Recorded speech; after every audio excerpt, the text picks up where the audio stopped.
RPG for You and Me presents Neon Heat, a duet actual play podcast using the Savage Worlds rule set in our custom cyber fantasy setting. Thank you for joining us, and welcome back to Caldonics. Previously on Neon Heat, Athena's life flashes before her eyes in the depths of Caldonix's open waters, and she has a vivid flashback of important figures in her past. After being pulled from the water by Tuca, the regulators are close to arriving on the island. Athena uses her last clear moment to tell Tuca to take Isaac away. Athena is evac to the Spire, and in her pain fugue she experiences a lucid dream where she speaks with her dead mentor, Joel Shin. Upon awakening, Roja fills in Athena on events from the past 2 days, and then heads out to find Silas. When she returns, she is joined not by Silas, but by Arbiter Photius Roth, the head of all regulation divisions. He is a powerful man who is intent on speaking with Athena alone.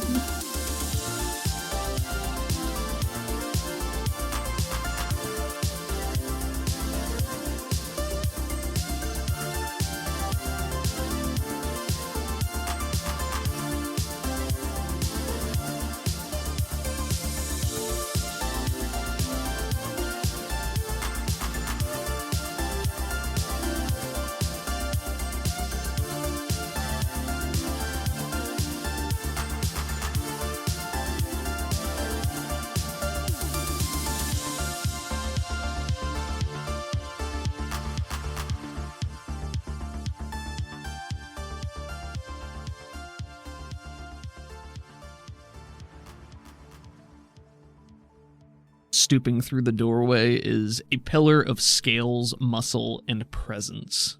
Arbiter Photius Roth, the Dillian Karnak, head of all Caldonics regulation divisions, and liaison to the city's ruling body, the Council. Stands at least 7 feet tall, and carries himself right now with an informal, yet somewhat imperious posture. Even casually, it's hard not to take him seriously. Yep. His alligator-like maw is laced with sharp teeth that poke out on the sides, giving him the constant appearance of a cunning smile. Gold flecks spatter his midnight black scales, and a matching line of gold spines and frills runs down the back of his head and neck. A double gouge of gray scar tissue rakes across his snout and down the side of his face, and his red, reptile-slit eyes are comparatively small on his head, yet always aware and watching. I think it's about time you and I had a little chat. Athena straightens the fuck up and salutes him and says, Arbiter Roth. He turns his head sideways a little bit, because his eyes are more on the side of his head than forward-facing. Mm-hmm. And he looks at you with one red eye, and he still has that same maw-like smile. It's hard to tell, what his actual expression is. Mm-hmm. But you can probably tell, makes an effort to change his facial expression to not just be so rigid. And it looks like it's kind of a smile. He's got a longer, thick tail that trails after him as well, but he takes heavy steps into the room. So, how you feeling? I'd be lying if I said I felt great, but I'm alive. Well, no small miracle, that is. I'm glad you're alive and kicking. Yeah, damn good doctors, sir. Oh, Roja's the best. Her father's a close friend of mine, He's a very talented man. I've never met her father. Oh, Faj. He's a genius, really. And he sort of looks off to the side, and you can tell that he means what he says. He's a genius. He's done more to keep the city afloat than, well, damn near anyone alive. He works with botanicals, right? In the agriculture? Yes, he does. Seems like you know him a bit as well. Passing conversation with my grandparents. Oh, of course. Takes another step or two closer and points to the chair. You mind if I sit and join you for a moment? Please. A couple moments, maybe. Speaking of your grandparents, how is your family? Has settling back in been easy for you? Not especially. Don't spread that around, though, maybe. She Oh. winks at him. Mum's a word. I'm sorry to hear that. It's jarring, but I'm happy to be doing work. It's always difficult when your world gets turned upside down. Yeah. You've been busy since you've been back, hadn't you? I seem to just kind of stumbled into a task force.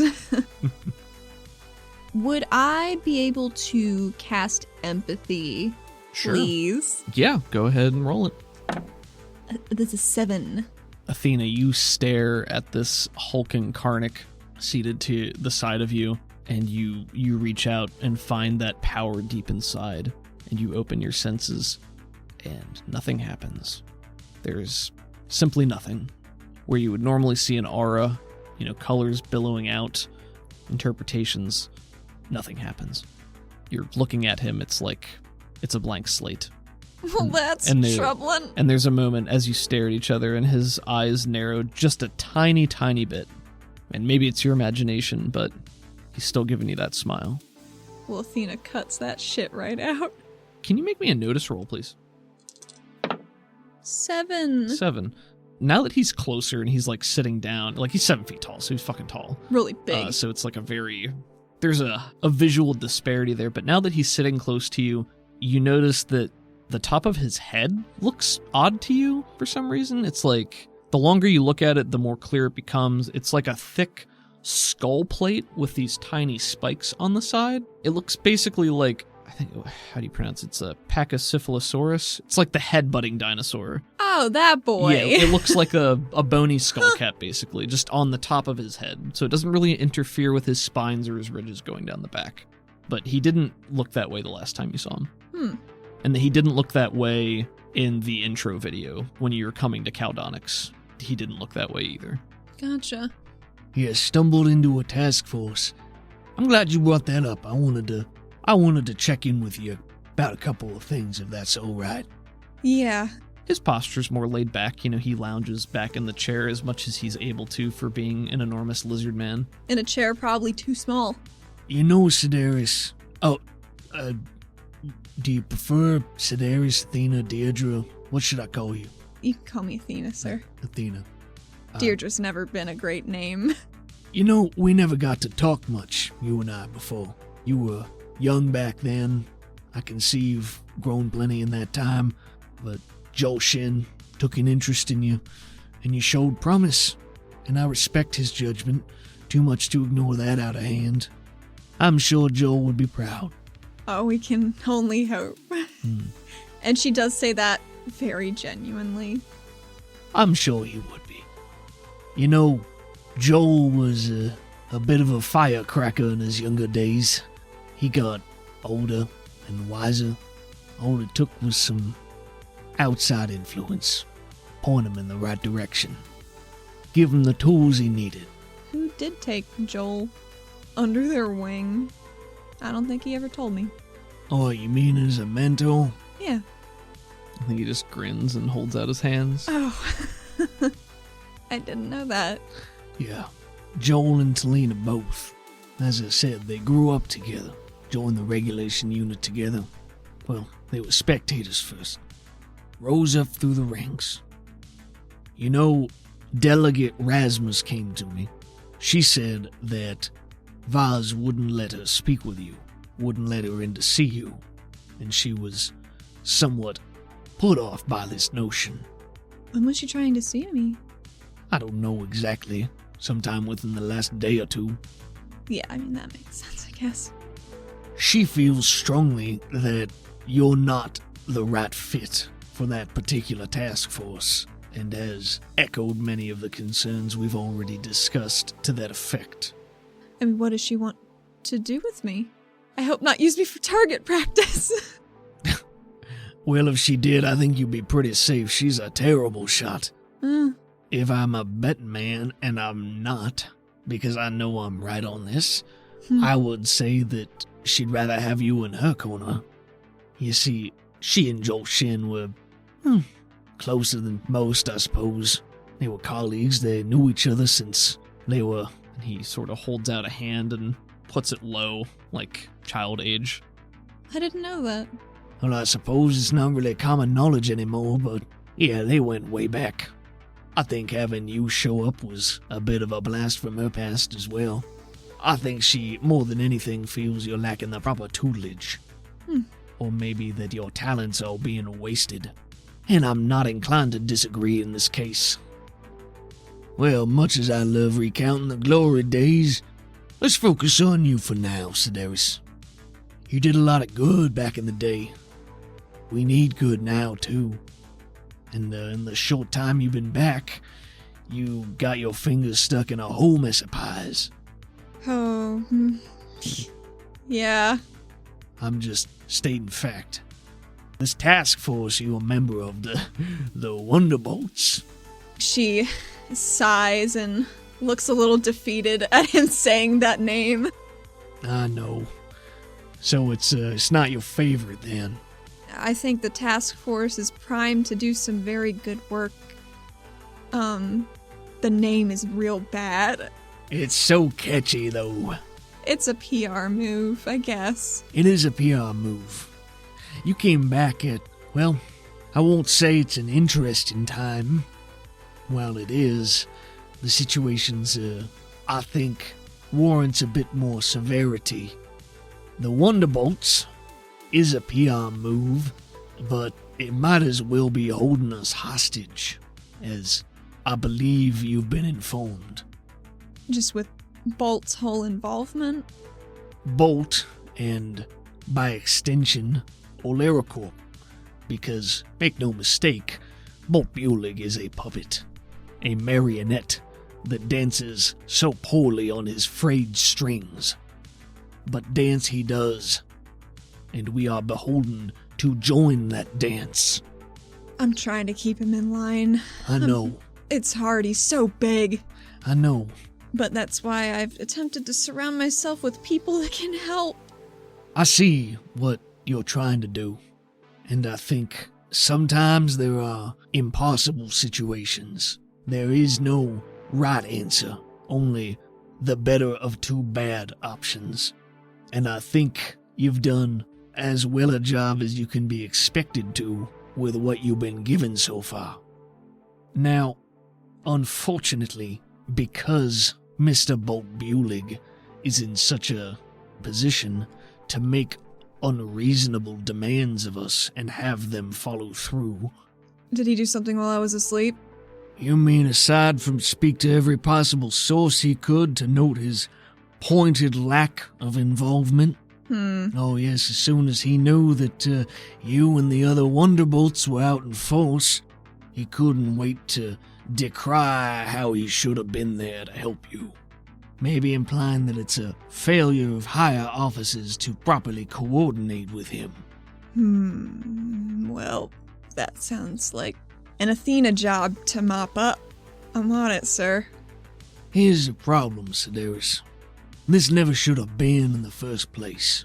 But because he's able to make those demands, and because he seems so very happy with your assistance, I don't know that we can safely remove you from said task force yet. I'm fine on the task force. Someone's gotta keep a handle on him. If he seems to like me well enough, I think that's good, right? I hope so. It's, He's just kind of like a drunk bear. I think that does get a laugh out of him, and his laugh is deep and rumbling. It's like Well, we don't have any bears down here, but there used to be enough of them milling about. You're not wrong. The problem here is that in having you on the task force, it indirectly signals that both the regulators and one of the chief council members is supporting that endeavor. Oh. Yes, that's what they want more than anything now. How is your grandfather doing in your eyes?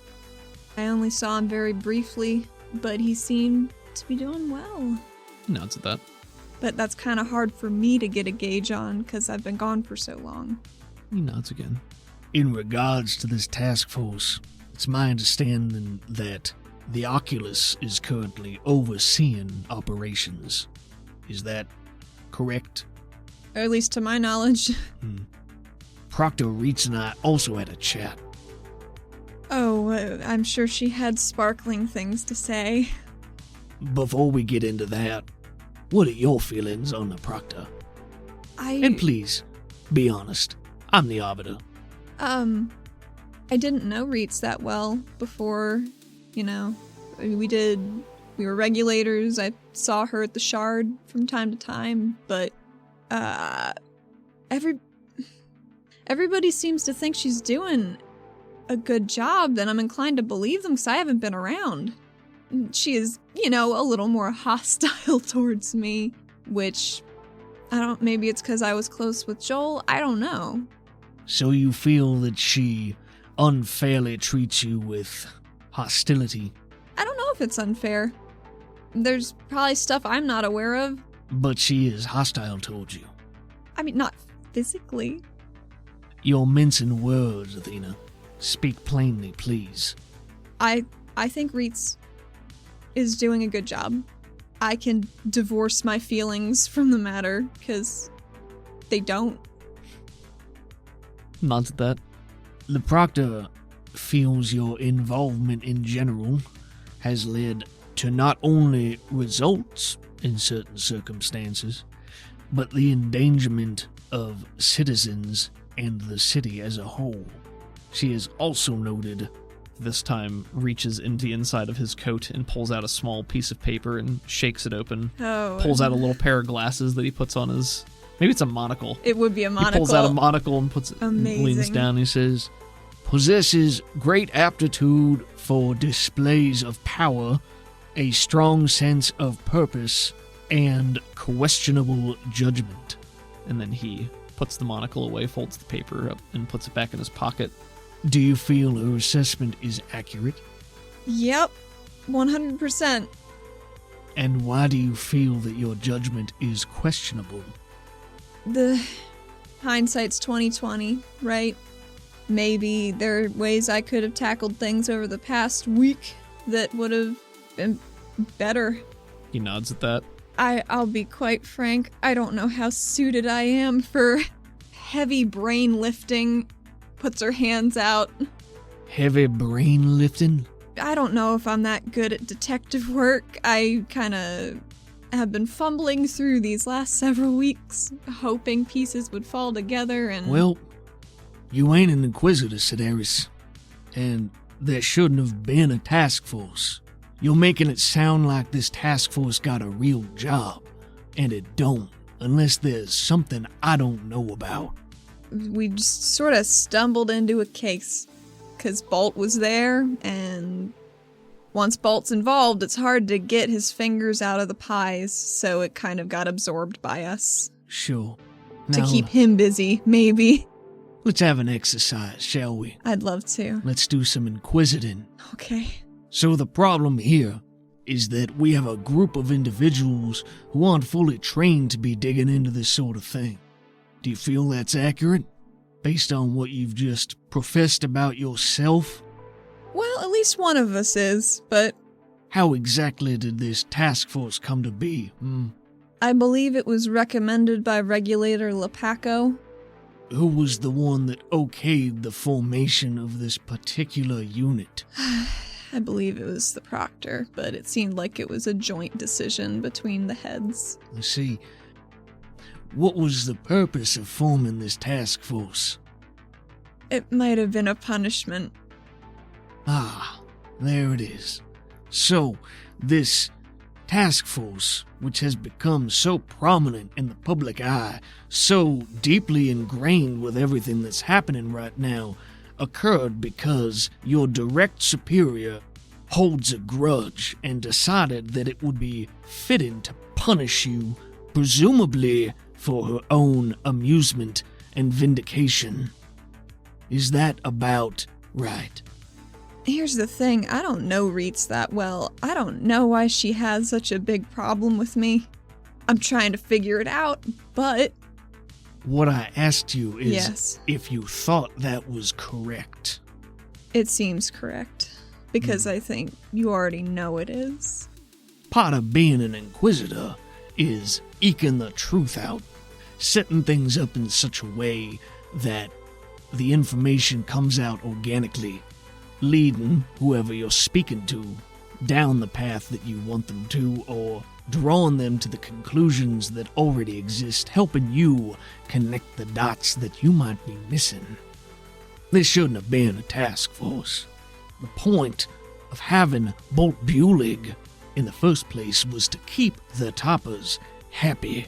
It was to placate them, to make them think that they were having some modicum of control, some influence in an organization, a structure they had no business being involved with, so they could stand by and watch that big golden idiot dance about, looking important while we dealt with the real problems. Now, it's front and center, getting more and more involved, all because the Proctor has a grudge and thought it would be a good punishment. You know who's suffering now? Everyone. Yeah. You know who's laughing? Alarical. The Toppers. You told me she treats you unfairly in so many words. She put you on a task force with no regard for the political consequences, for personal revenge or spite. That doesn't sound like a leader to me. That sounds like a child throwing a fit. I don't know enough about the situation to offer anything else. He does smile at that. I have come to learn that sometimes admitting you don't have an informed opinion is the right thing to do. I think it is when it's the truth. I'm admittedly a bit disappointed that Rasmus allowed that to go as far as it did, but maybe at times are harder than I thought if she needed the amusement as well. For what it's worth, Rasmus has been nothing but helpful to me. I trust Talene Rasmus more than most.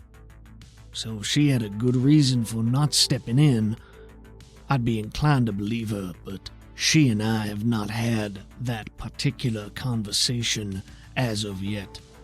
But I think you would benefit from interaction with our delegate. She has a lot of knowledge she can impart, and if it's not detective work you want to do, what are you more interested in? Is it silly to say I don't know? Well, I'm kind of playing catch up too, I feel like. I think that's a fine answer, and I think it's wise to take a moment and pause. Have a reprieve when you don't know what your next destination is. He sort of lets that hang. How do you feel about Oculus Vaz? He's been overseeing your task force.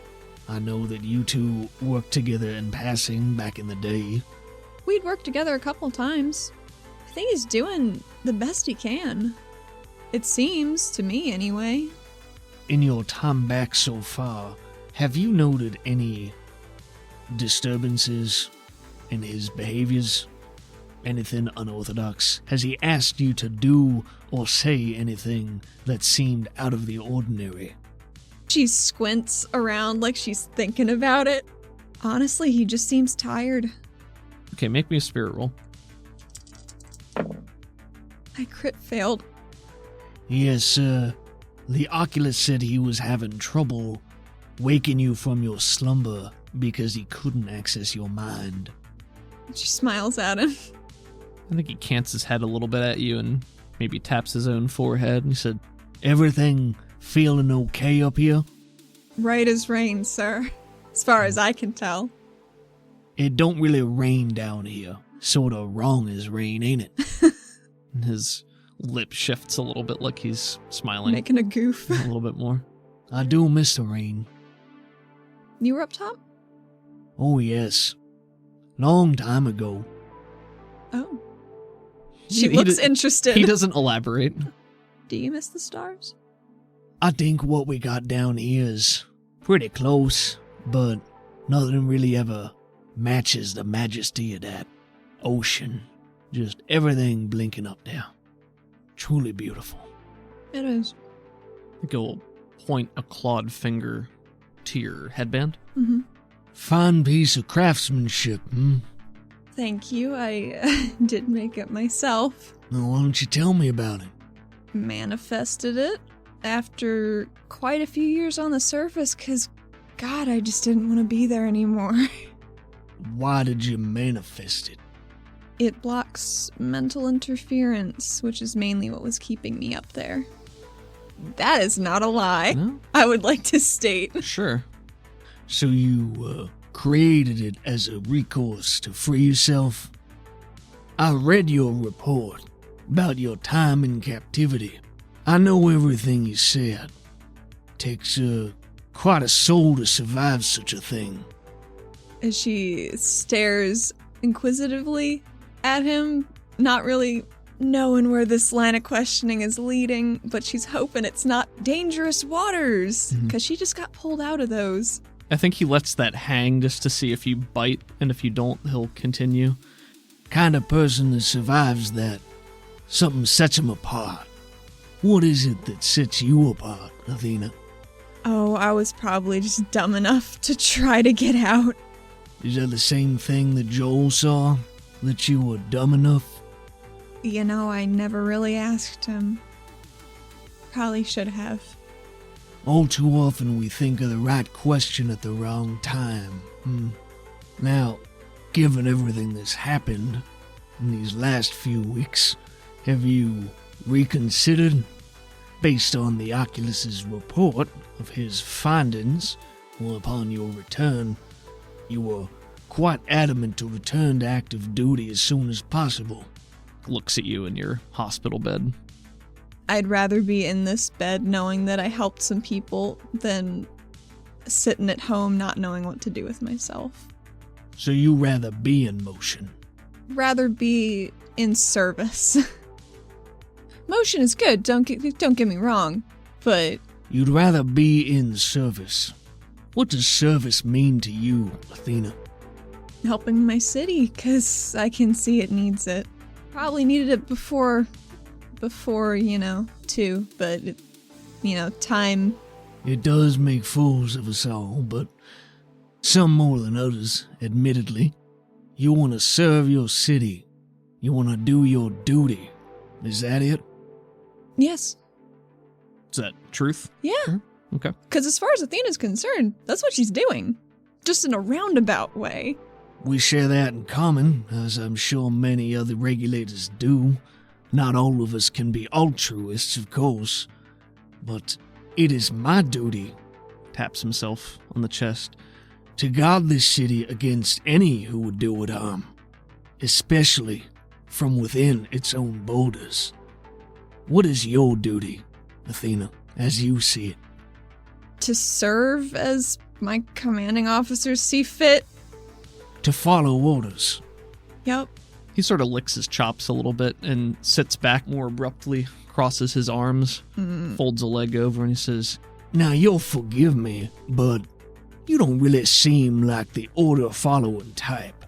Now, maybe I'm just projecting a bit there, but I feel like I know an independent spirit when I see one. I'm doing my best. But you do believe in the chain of command. Yes, Do you love this city, Athena? of course I do. This is my home. What would you do to protect our way of life? How far would you go? Are you a soldier? I'm a regulator. She lets that hang. and he smiles. Would you stand up for your beliefs, even against loved ones or those who would disagree, if it meant the worst could happen? She's probably quiet for a beat too long. Mhm. Not looking at him, she says yes. Is she lying? I don't know. Probably. That's a fair statement. He'll let that hang there for a moment. Athena has a question Okay, to try and divert some of this heat. sure. You said you read my file?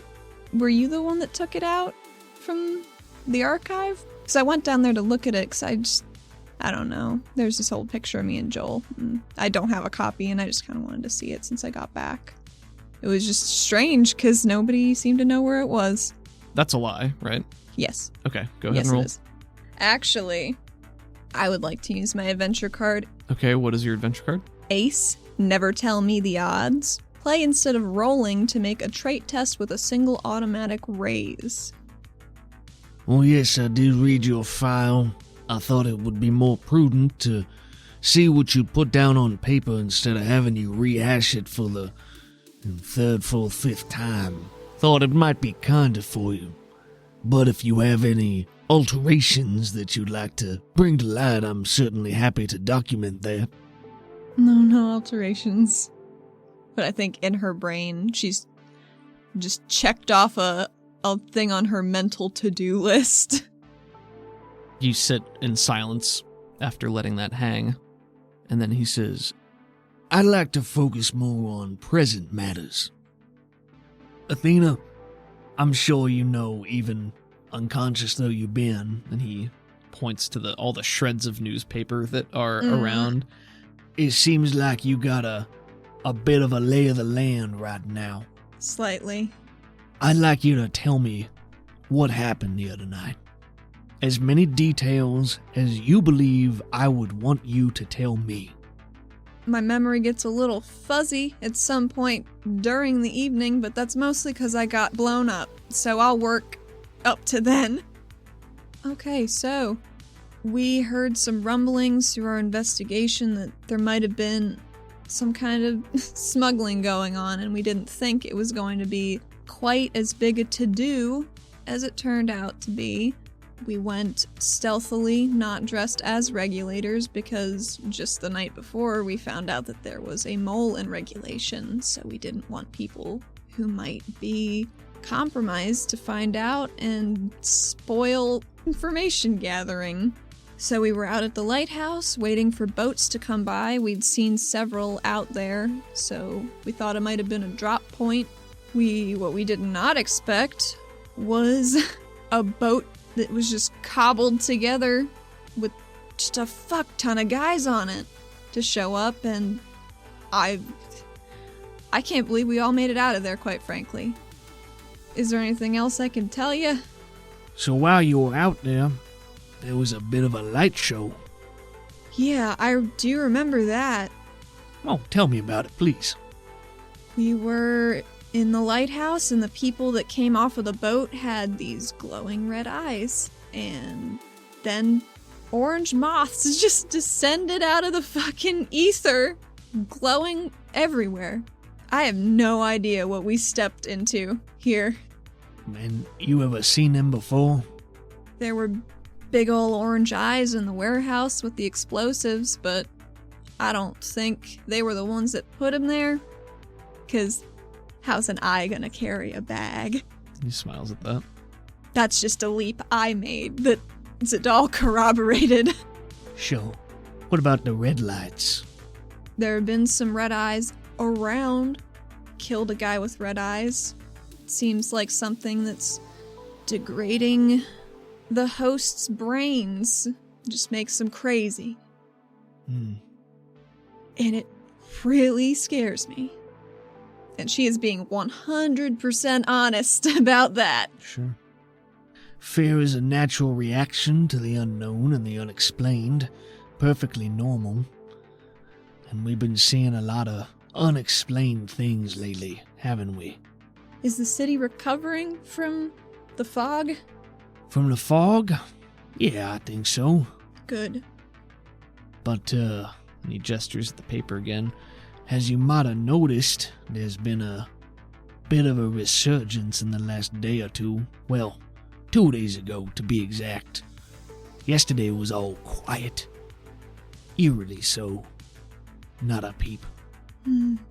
So, we find ourselves in a situation where we don't really have that information yet. But we're working on it.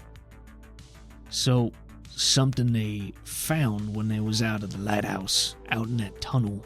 Did you go in the tunnel? Did you see it? The tunnel? No. We were at the lighthouse. Where was it?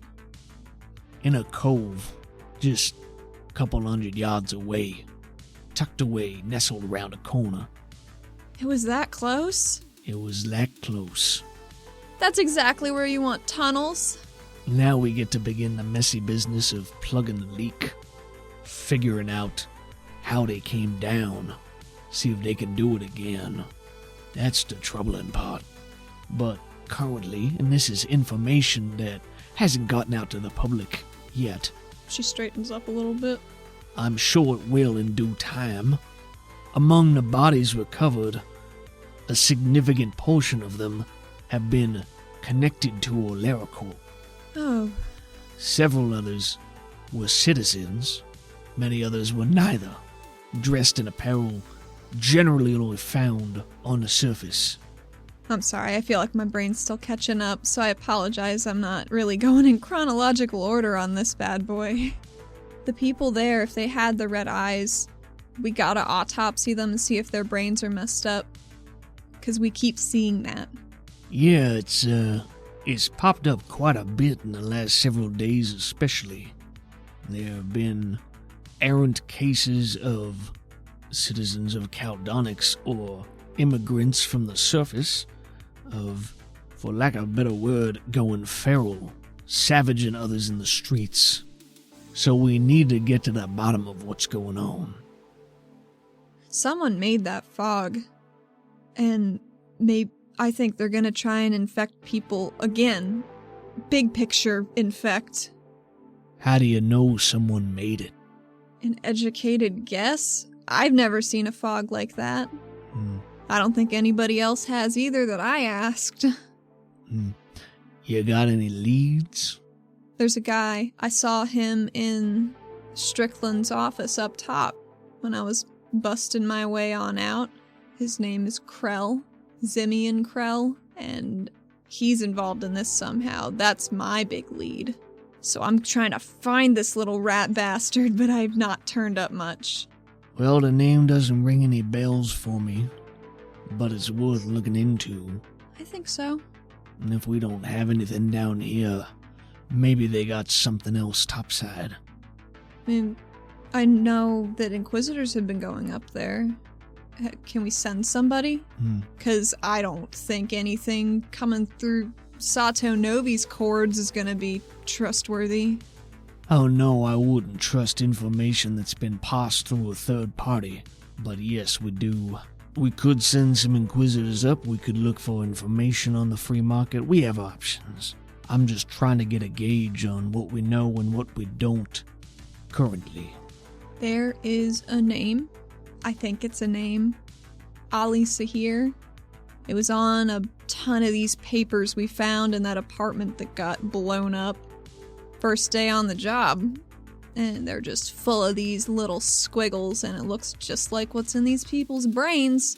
So someone's distributing these, and it's probably the same interested party who wants to turn the city upside down against itself. They're trying to sow all this discontent. I don't know why. When you say the name Ali Sahir, he's more interested in that than he was when you said Zimian Krell. Who would want that and why? Arches a brow ridge at you. He's sitting in silence, and he puts a clawed hand up to his chin, picking at the scales on the underside of his neck. We'll get back to that too. But we were talking about the lighthouse. You know, throughout all the investigation, some of the Inquisitors were able to determine that there are some superficial fractures in the crystal of the lighthouse. Looks like it got dinged a few times. Tried to put up barriers to protect it. I saw. That was prudent. Good thinking. It seemed necessary. I should say so. Now, how many were there again? On my team? No, the others. Oh. With the ballistics. Fuck, too many. It was kind of a blur. Some of them were on all fours. Some of them were shooting guns. I think she shakes her head a little bit. 20, 30. We managed to get quite a few of them, but I think some of them slipped off. And the bodies to prove it. It looked like it was quite a fight. Yeah, some of them shot full of holes themselves. They didn't look like they were thinking right. The ones with the guns, I mean. Shooting their own fellows. They were just kind of firing. I see. It was a mess. Helpful mess for us, but a mess. Sure. I'd like you to tell me more about these eyes. There was a lot of colors of light. You said orange mouths, red eyes. And then you mentioned there was some orange eyes at a warehouse. Bit back. I actually filed that a couple weeks ago in my report. I read it.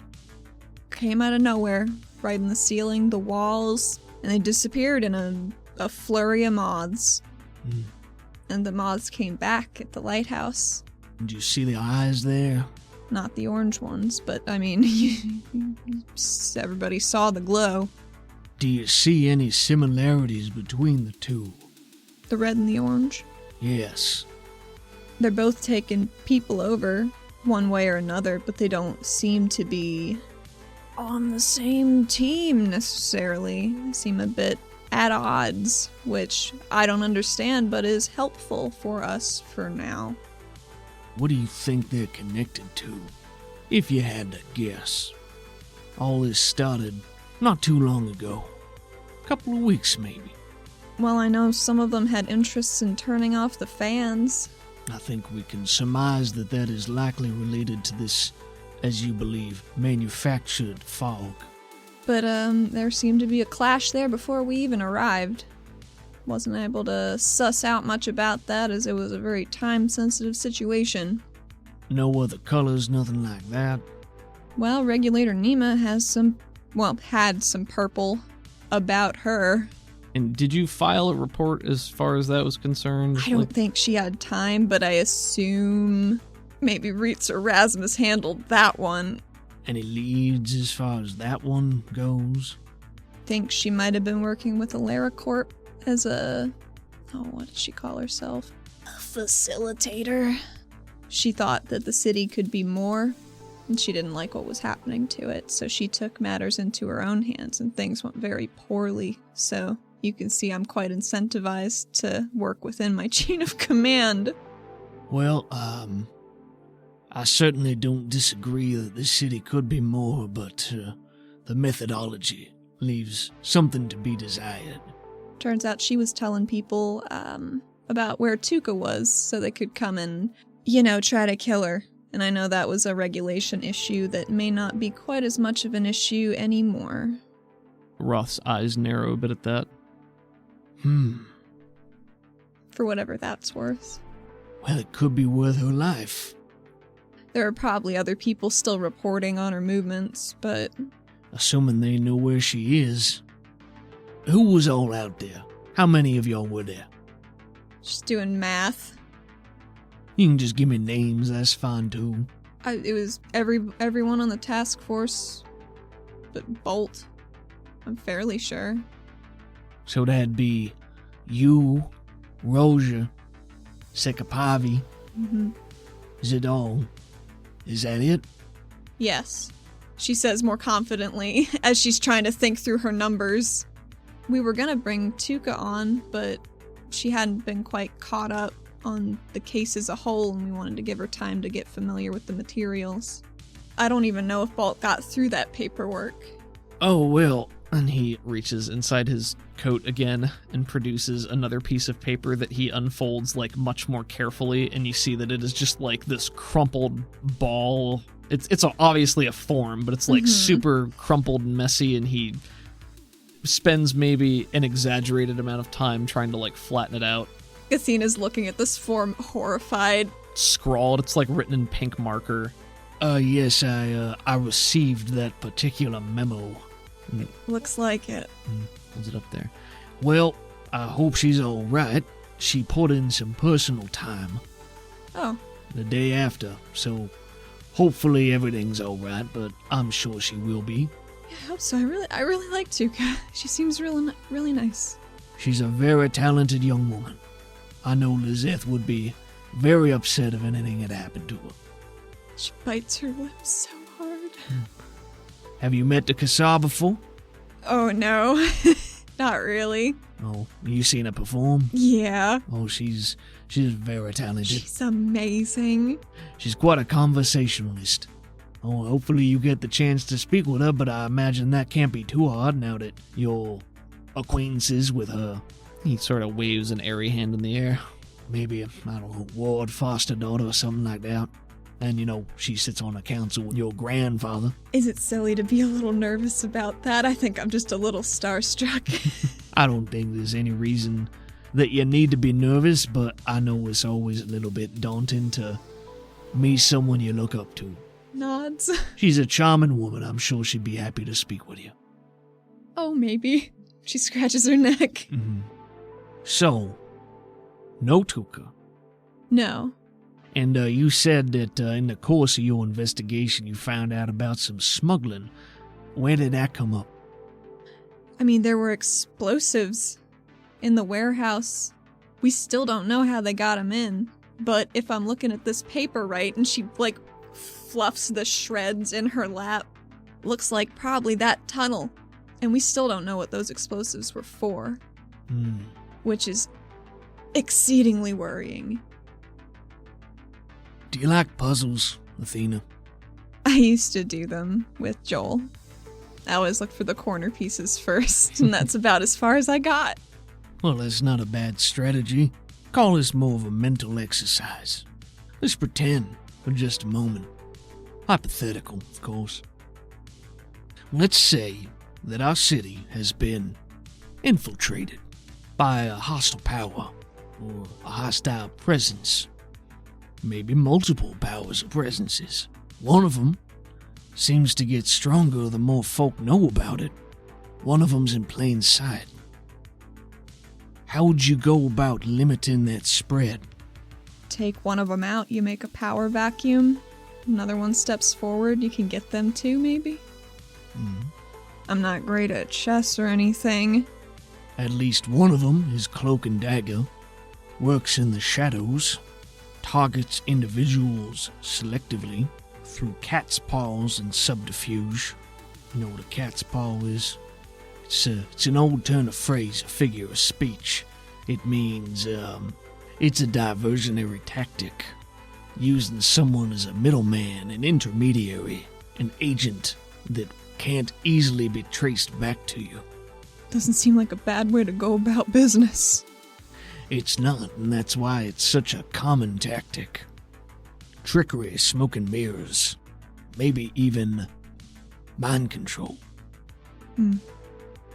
Do you know much about psionics, Athena? Honestly, I don't know a lot about psionics. Growing up, my parents didn't quite know which way I was gonna go in that regard. But turns out, far more linked than psionic. Yes, your father's Ori, your mother's... No, I'm sorry, your father's Vel, your mother's Ori. I know your grandfather's quite accomplished.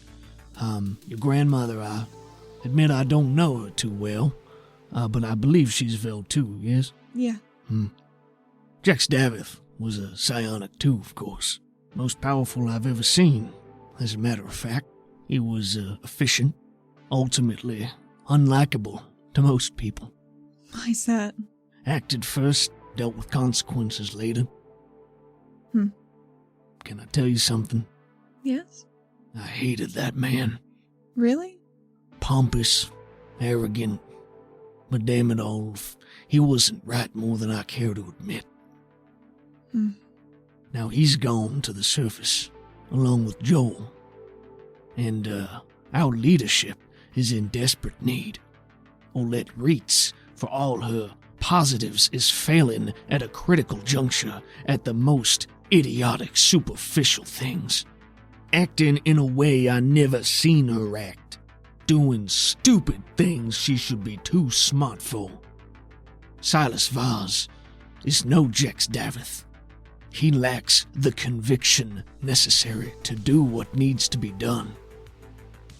Do you know where Joel Shin is, Athena? I wish I did.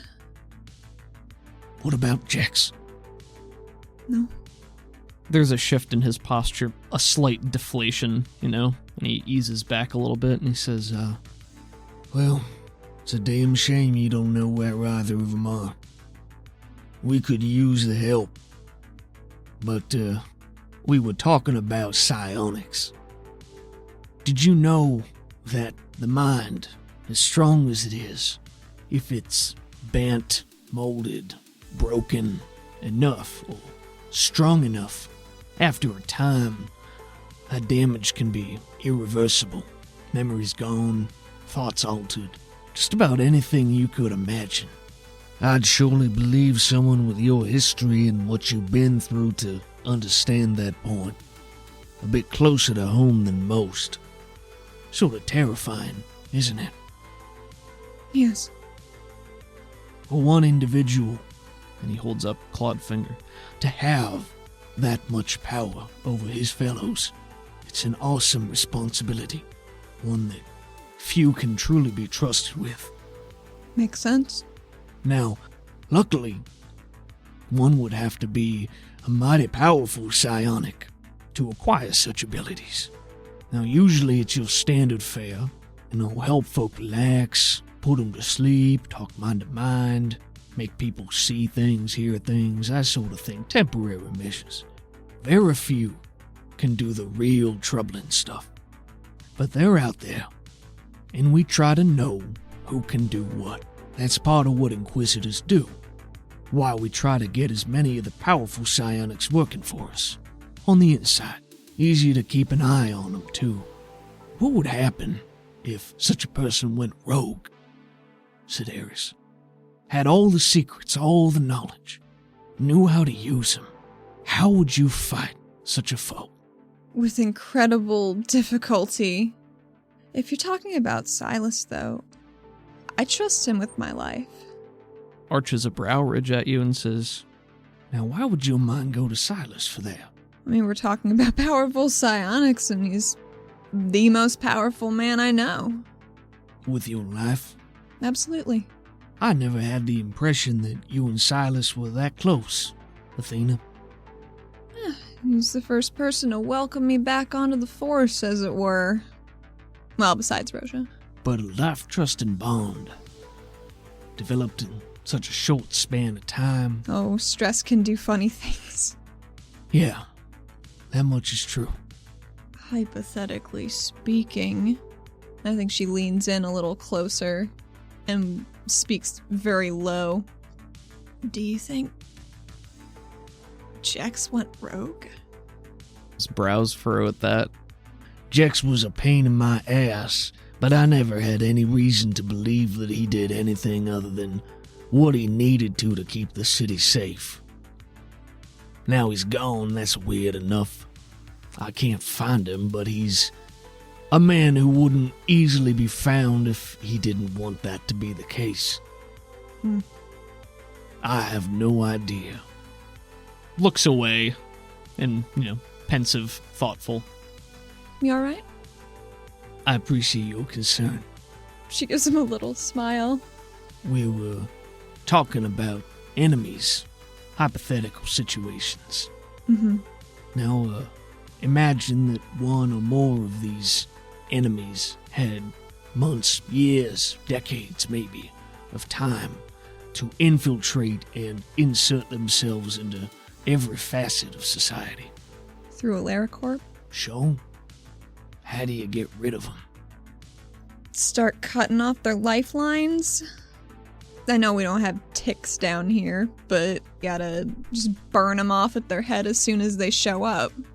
Except the ticks we got now are so gorged they can barely move. Should be easier to find them, though. Roth narrows his eyes a bit, and it's sort of both a hardening of his features and there's also a hint of surprise there. But he continues. Why do you think I'm telling you all this, Athena? Why do you think we're here, having this conversation? Well, I did think it was a bit odd for you to show up. I'm not exactly a high-tier regulator, but if I had to voice a suspicion, it's that you want me working on something. It gives you that toothy smile. Well, see, you can put puzzles together yourself after all. Well, there weren't so many pieces to this one. Yeah, that much is true. Puzzles are fun and all, but the tougher ones can get a bit tiring. Sometimes you just gotta come back and look at it later, or you're bound to throw up your hands and quit, or make a bad guess. And sometimes a missing piece falls into your lap, and you gotta see where it fits. then everything falls into place. You know what I mean? She leans a little closer to him. Am I the missing piece? Is that me? I think there's just a very slow blink. You know, Joel Shin wasn't much for subtlety either. It was simultaneously one of his best and worst qualities. Something you seem to have inherited. I think I just always had it. Mm. So you never heard from Joel either? No. No one has, as far as I can tell. And I've looked. I don't know where he is. Either doesn't want to be found, or there's nothing to find. And there's a bit of a growl in there, and his teeth are bared a little bit more. Her eyebrows knit, very concerned. But I don't know if she's looking at him right now. I don't think he's looking at you when he says that. I mean, the surface seems pretty rough and tumble all over, but if anyone's fine up there, it'd be Joel. And I think that really hurts in her heart when she says it, because he would have been. Yeah. Roth just nods a little bit, but doesn't say anything. I ain't sure where you fit into all this, Athena. There's just a lot going on that don't add up. Things happening in the last couple of weeks, specifically. You showing up. These multicolored eyes. Seems like everything you've been involved in turned out alright, or at least you weren't directly at fault for it. But you can't deny you've been surrounded by negativity, odd circumstance. That's what I keep hearing. When all you hear are echoes, means there's only one sound. She nods very slowly at that. Like, that's not really something she'd considered. Now, like I said, I'm not a betting man, but it's unlikely the mole is you. It wouldn't make much sense. Would have been way easier to have you undermine things, and I can't imagine why they'd want you looking good, and you don't look good. So, it's sort of a quagmire that don't add up one way or the other. I think that's all she can say. She's very stressed. We've talked about discontent. Why would anyone want that? Who would want that, do you think? I think that list is getting longer. I don't disagree.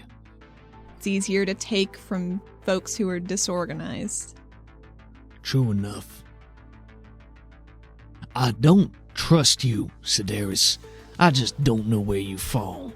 And he looks at you hard and then taps his forehead, sort of right where your band is. Mm-hmm. Some tells me you know a bit more than you're letting on. You think about that. Think about how much time you have to consider. Things are in motion. I think that much is clear. Yeah, it seems that way. The more we're talking. Sedaris, you've been real careful not to take any sort of stance, especially when it comes to your superiors. And I can appreciate diplomacy, but what I need is people of action, decisiveness, boldness. I must say, part of me expected such fumbling from Darius Sedella's granddaughter, but it's still a bit disappointing. Do you know what that means? I'd love it if you would enlighten me.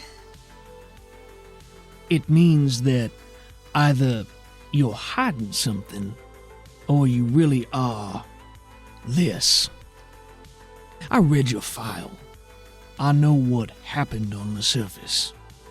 Now, I might not be an inquisitor, but I am the arbiter. And I gotta say, something don't quite add up.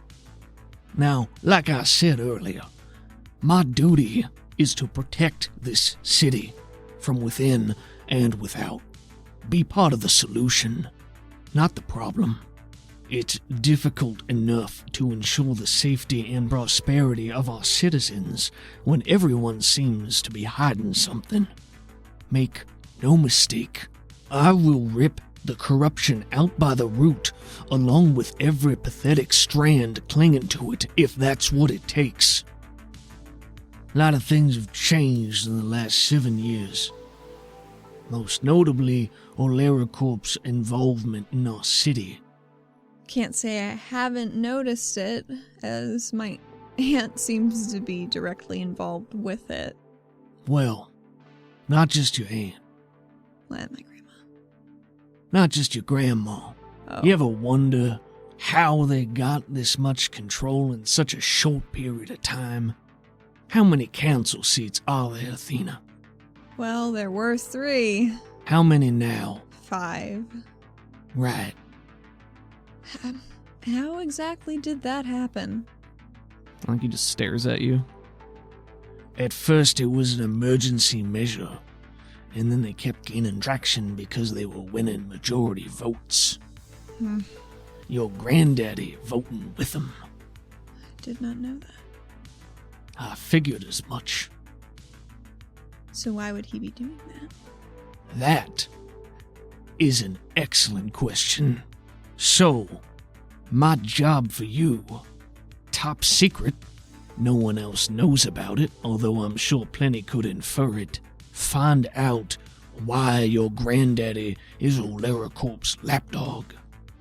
What leash is Zadar tugging him along by? I get to stand by and watch, helpless and impotent, as he votes our city's rights and freedoms away. Athena looks genuinely angry right now. Eyes are maybe even glowing a little bit. I'm going to ask you to roll spirit to maintain control, otherwise maybe they'll flicker purple. Ooh. Good on you having emotions, Athena. 4. It was innocent enough to begin with. They had resources we needed, desperately. But now we don't need them no more. And yet the votes continue to slide in their direction. And the people haven't seemed to pick up on this as much as they should have, because the news is under their control as well. Even the Cold Chronicle is starting to fall for their nonsense. Yeah, I noticed that. Little by little, freedoms are being stripped back, taken away, as foreigners come down into our home and take them. All the while our people smile and they say, yes please, more thank you. They don't know what they need. Long term, they can't think past what's right in front of them anymore.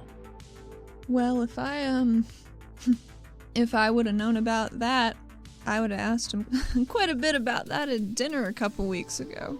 He doesn't seem too proud of it himself because he doesn't go flaunting it, which means he knows what he's doing, which begs the question, why? Help him remember what we stand for. Athena, I asked you earlier if you were willing to do what's necessary to stand for your beliefs, even against those you love, in the face of adversity. Because there are those who won't tolerate it for much longer. And he points again at the newspaper that's shredded nearby. I think you're beginning to see that.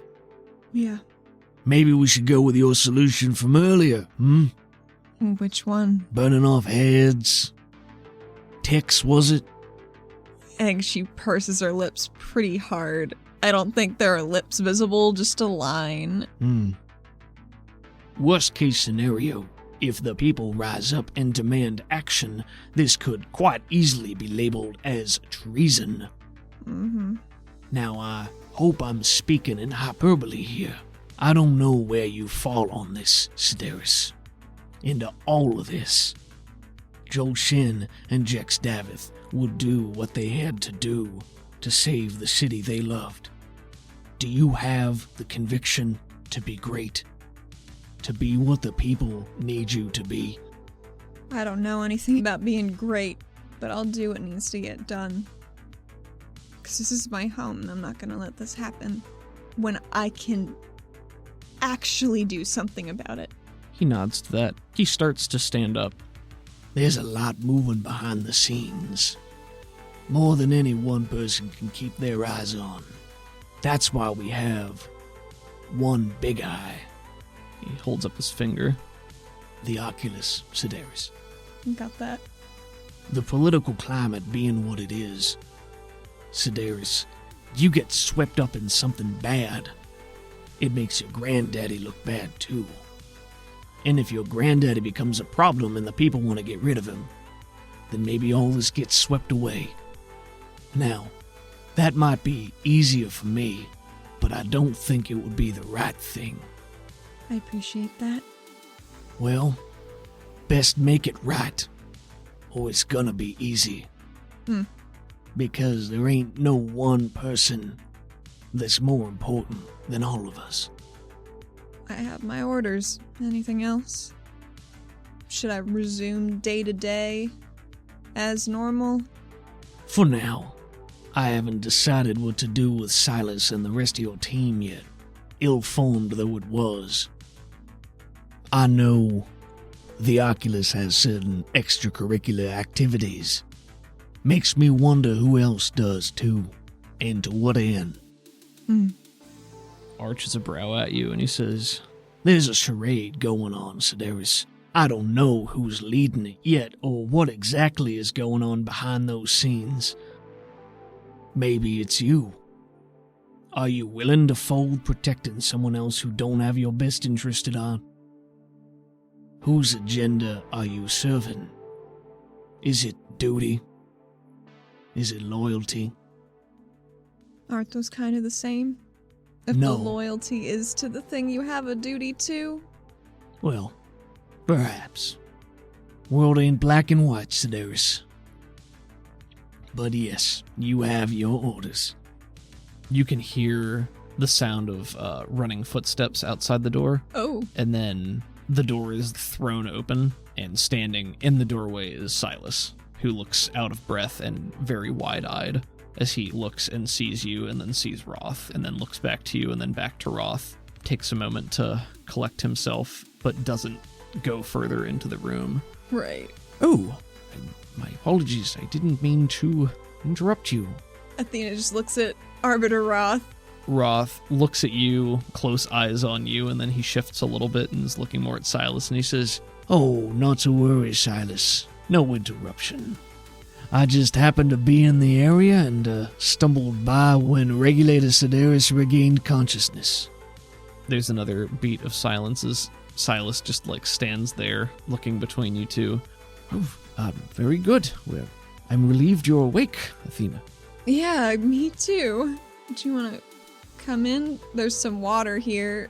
Oh, And I think she's pouring him a glass from her bedside table and just offers it out to him. Yeah, he sort of stands there with his mouth open for just a moment before he says, if I'm not intruding, of course. No, not at all. Why don't you take a moment to speak with your task force member, and we can catch up at a different time. He gives Silas a very big smile. Big and toothy. Big and toothy. He takes a few steps back towards the door, with a slight clicking of his foot claws on the ground because he's not wearing shoes. He's got Right, why huge would he? claws feet. He also pauses at the door and turns back and he says, Athena, it's been a pleasure, and I hope I get to interact with you more in the future, and I certainly appreciate your candid honesty. I'm sure it'll help save lives. We can only hope. Thank you for your time, Arbiter Roth. he places his hand on the doorknob, pauses, and as he's standing there, there's a tremor. You can feel just a very faint rumbling, and then it starts to pick up intensity to the point where the room itself is rattling like the stuff around you is shaking. Athena's looking around extremely concerned. And Roth turns his shoulder to look at both of you, and the rumbling just stops instantly. You hear that? And he points a finger at the ceiling. That's the foundation of a way of life crumbling. And if it does, we're all bound to get buried. Or maybe it was just a train, who knows? And then Oh, he who knows? gives you a toothy smile, cants his head just a little bit, and then looks over to Silas, and the grin widens a little bit. Keep your head in the game, Oculus. Closes the door and disappears. I think she immediately falls back onto her pillow like, whew. Silas's hand is shaking a little bit as he's picking up the glass and taking a long drink. Fun fact, so are hers. Yeah. And he chugs an entire glass of water and then is sort of panting right after that, and he says, "What did you tell him?" Only the necessities. Tuka was never there. We went out to the island. I think he shuts his eyes at that and his head sags just a little bit. Oh, fucking Silas, what did you say? I told him that the situation was ongoing, and I don't have all the information yet because whatever the orange lights were created some kind of interference that's making it more difficult to discern the truth. I've been stalling for 2 days. Sorry I couldn't wake up faster. Yes, it's been very inconvenient. Yeah, sorry. He shakes his head and slumps into that same chair. I have been out at the lighthouse and in the cavern using all of my current resources and energy to mask our presence as much as possible. We don't know where Tuka is, and your associate from the surface appears to be missing in action as well. I don't know where they are, but I know how to find them. He looks over at you and arches an eyebrow and says, "Good." And he looks just Fucking wrecked. like worse than you've seen him. But like this is Silas has been progressively worse since you've come back, but this is possibly the worst you've seen him so far. He's not like manic, but he has just got the deepest bags under his eyes. It is an Inquisitor's job to dig for information. It's not impossible to hide things. Luckily, most of our story can still remain the truth, with small omissions and small concealments from my part. That's kind of what I was figuring too. I've been debriefed on the situation already, or at least what transpired by Zidal and Roja. And Pavi, of course. Harlan Troya. He asks it to you as a question. Oh, he's very dead. There was no imprint left. Nothing? Your associate said there was some sort of explosion, and of course everyone on the shore saw it as well. Yeah, I was in it. Thought I took the kill shot. I think I did. But he sort of exuded this black cloud.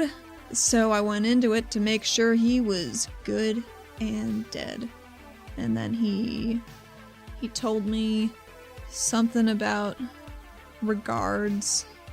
Give his regards to someone. Latora. She says, trying to remember herself. Latora, maybe. Didn't mean anything to me. Yeah, his brows furrow and he shakes his head. He says, "I don't recognize the name, but we'll add it to the list." Yeah, and then I guess he blew up. Well, your guess is better than mine at this point. I've found no trace of him. Honestly, good. Good. Agreed. One less thorn in our side, one less terrorist trying to destroy the city. Well, I'm glad you're awake. I couldn't. He waffles his hand around his forehead. I couldn't check on you. I feared the worst. Sorry to worry. It's quite all right. I just assumed you'd be able to break in when you needed to, like before. Athena, things are... Well, they've been better. They've probably been worse. At least the city isn't on fire or filled with whatever that smog was. But there have been attacks. It's communicable.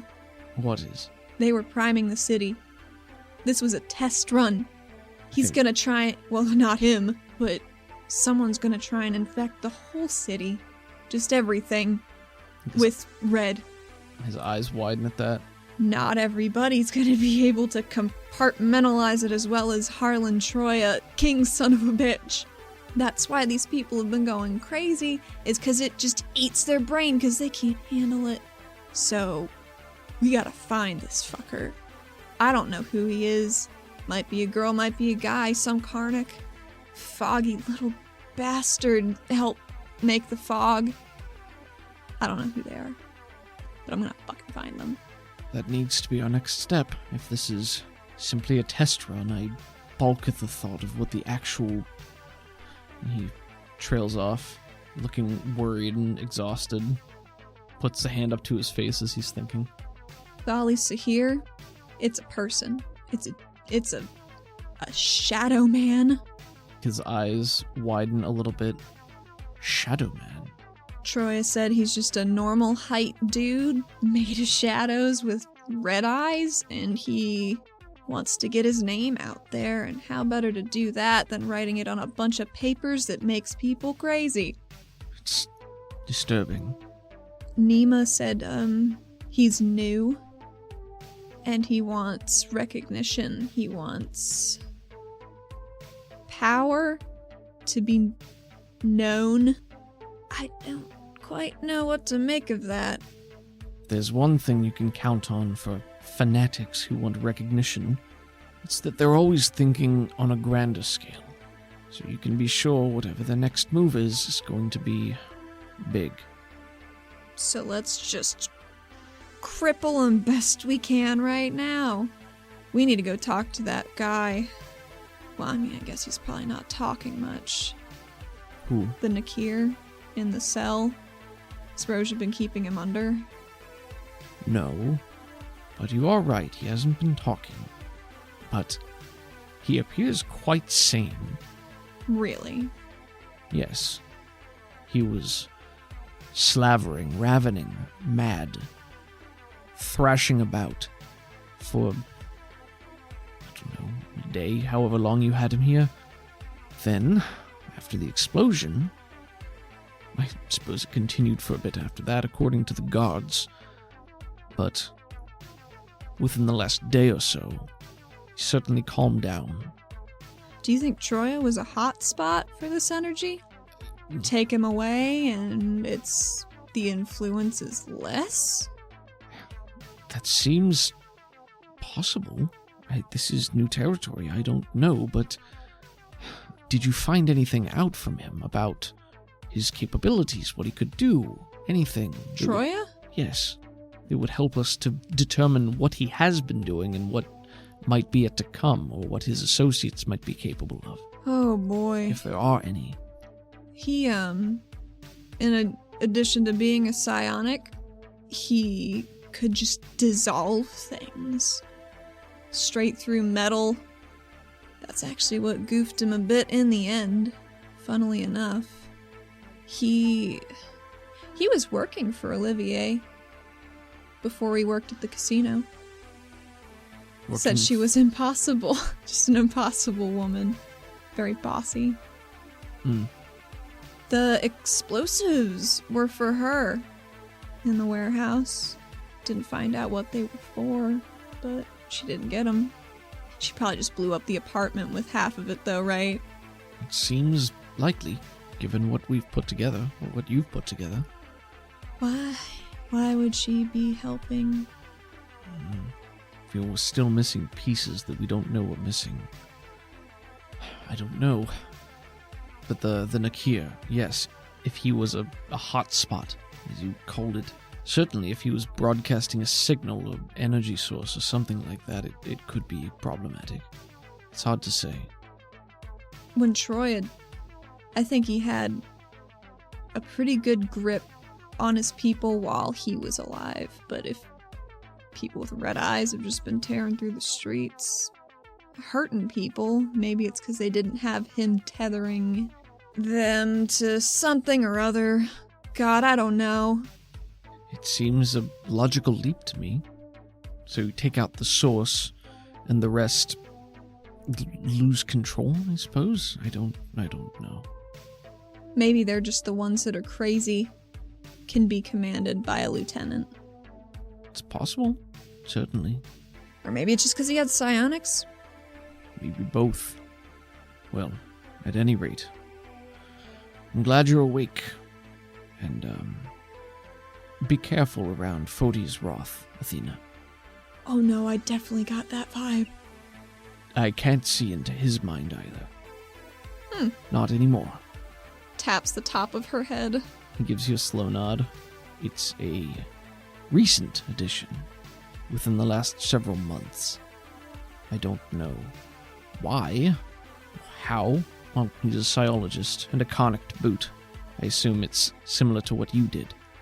I know you got a lot on your shoulders right now, and your head is kind of on a swivel, but you should know that the Arbiter is suspicious of seemingly all of the heads of regulation. So, for whatever that's worth... Seems we have that much in common then, doesn't it? Mm-hmm. He has the... And he taps his head. That's new. So we had it a couple of weeks now. Strange timing, isn't it? A lot of things certainly seem to be falling together. But I don't know why. He was, like the others. There was evidence of something. I don't know. It wasn't me. I tried to see. I tried to access it, to tamper, I suppose. See if I could unravel it, but as soon as I tried, it was, He sort of drains a shade, shakes his head a little bit. Regardless, I was able to dial it back in, to reverse what I was attempting. What did it do to you? To me? Or to him? To them? It was there was something irregular, and I tried to get more information, but as soon as I did, it was like a built-in trigger, and he turned on me, and I very nearly... I don't know, it could have been much far worse. What did he do to you? Nothing. I managed to revert it and stop the trigger, I suppose. Roll me a notice. -2. Ooh. 9. Success with a raise. When you ask him that question, his response is pretty quick, but there's a stutter there. Like he starts to respond, and then he pauses, and then he continues responding. Hey, Silas. Yes. Are you bullshitting me? No. Why would I be lying about this? I don't know. It's kind of been a weird morning. Is it morning? Maybe. Pulls out a little watch. I think it's morning, unless my watch is broken. Maybe the first time. Did you know that Roth just fucking hated Jax? I didn't know explicitly, but I know they weren't bosom friends. Although I don't know that Jax Davith had any bosom friends. Now he's sort of got like a thinking face on. What was his deal? Jax? Yeah. He was exceptional in many, many ways, but he didn't allocate much patience for others. He was direct with solutions. If he thought he was right, and there was little sense arguing with him. He was, infuriating, really. Sounds hard. It was, but I suppose it was partially easier because he was right a lot of the time. I can probably think of one time he wasn't. She looks really hard at him. Purses his lips but nods. Yes, no one is infallible. I wish we knew why. We might never know. We might not, but I can't help but wonder. What did he know about Joel that we didn't? Roth went up to look for him. Both of them to the surface, apparently. Roth did. Couldn't find him. Wonder why. He bites his lip. Thalassica did some digging for me, and Jex never left the city. No record of it. But I guess there wasn't anyone I left either, so... That hardly means he's not gone, but given what we do know, slightly more problematic. How tired does he look? Probably the most tired you've ever seen him. She would normally go to, like, slap a buddy on a bicep to get their attention, but she thinks he might just crumble into dust if she touches him. Silas, I know this is a weird offer, and I'm gonna lay it out for you. You look pretty bad. So if you need to get a good night's sleep, come on over to our apartment. We have a couch. We'll make sure nobody tries to kill you so you can sleep, because it's gonna start affecting your work. When you first start talking, he looks exceptionally irritated, just super grumpy, super pissed off that you're even wasting time talking about this, but by the end of the sentence, he just looks tired again. There's too much to be done, Athena. Yeah, but you can't do it. And she leaves that hang and puts her hands out. And if I don't...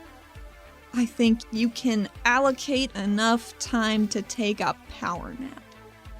If you want someone outside your door, just let us know. We need to get you in a less suspicious looking state. Because people have been noticing. And they've been coming to me about it. And I've been covering for you as best I can. But we need to get you right. He does look a bit more concerned at that. Who's been coming to you? Everybody knows you look tired.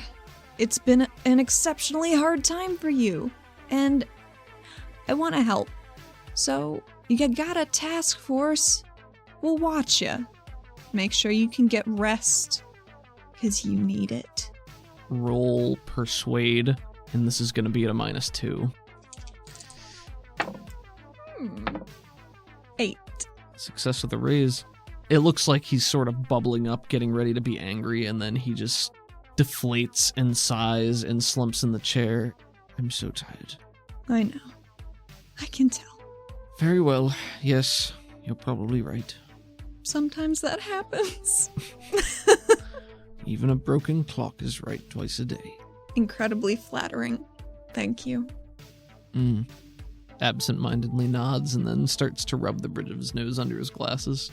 Now, I asked you this a while ago and you were very cagey about it, but I'm suspecting that's because there was all this brain stuff going on that I didn't know about.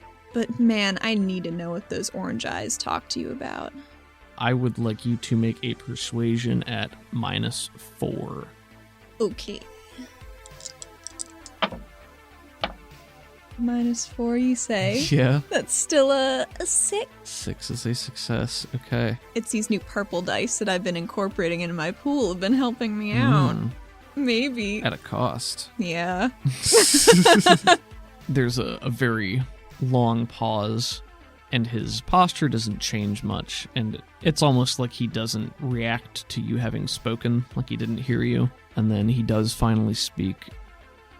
It told me it might not be able to save me again, and that we only had so much time before they were back, and then it left. It disappeared, and I've seen it in passing glances. Looking up, seeing a flicker of orange, like a phantasm. These damn moths. Yes. So, do you know what it saved you from? Was it the assassin? Well, one of the assassins? I can only presume. I don't know. I don't remember anything. That'll have to do, I guess. At least it's not inherently malicious. I've tried to find it, to speak with it, anywhere. Bobs her head back and forth like, yeah, fair. It shows when it chooses to. It disappears just as quickly. I can't fly. I can't force it to stay in one place. Have you ever felt like it's trying to lead you somewhere? No, not at all. It's actively trying to stay away from me, really.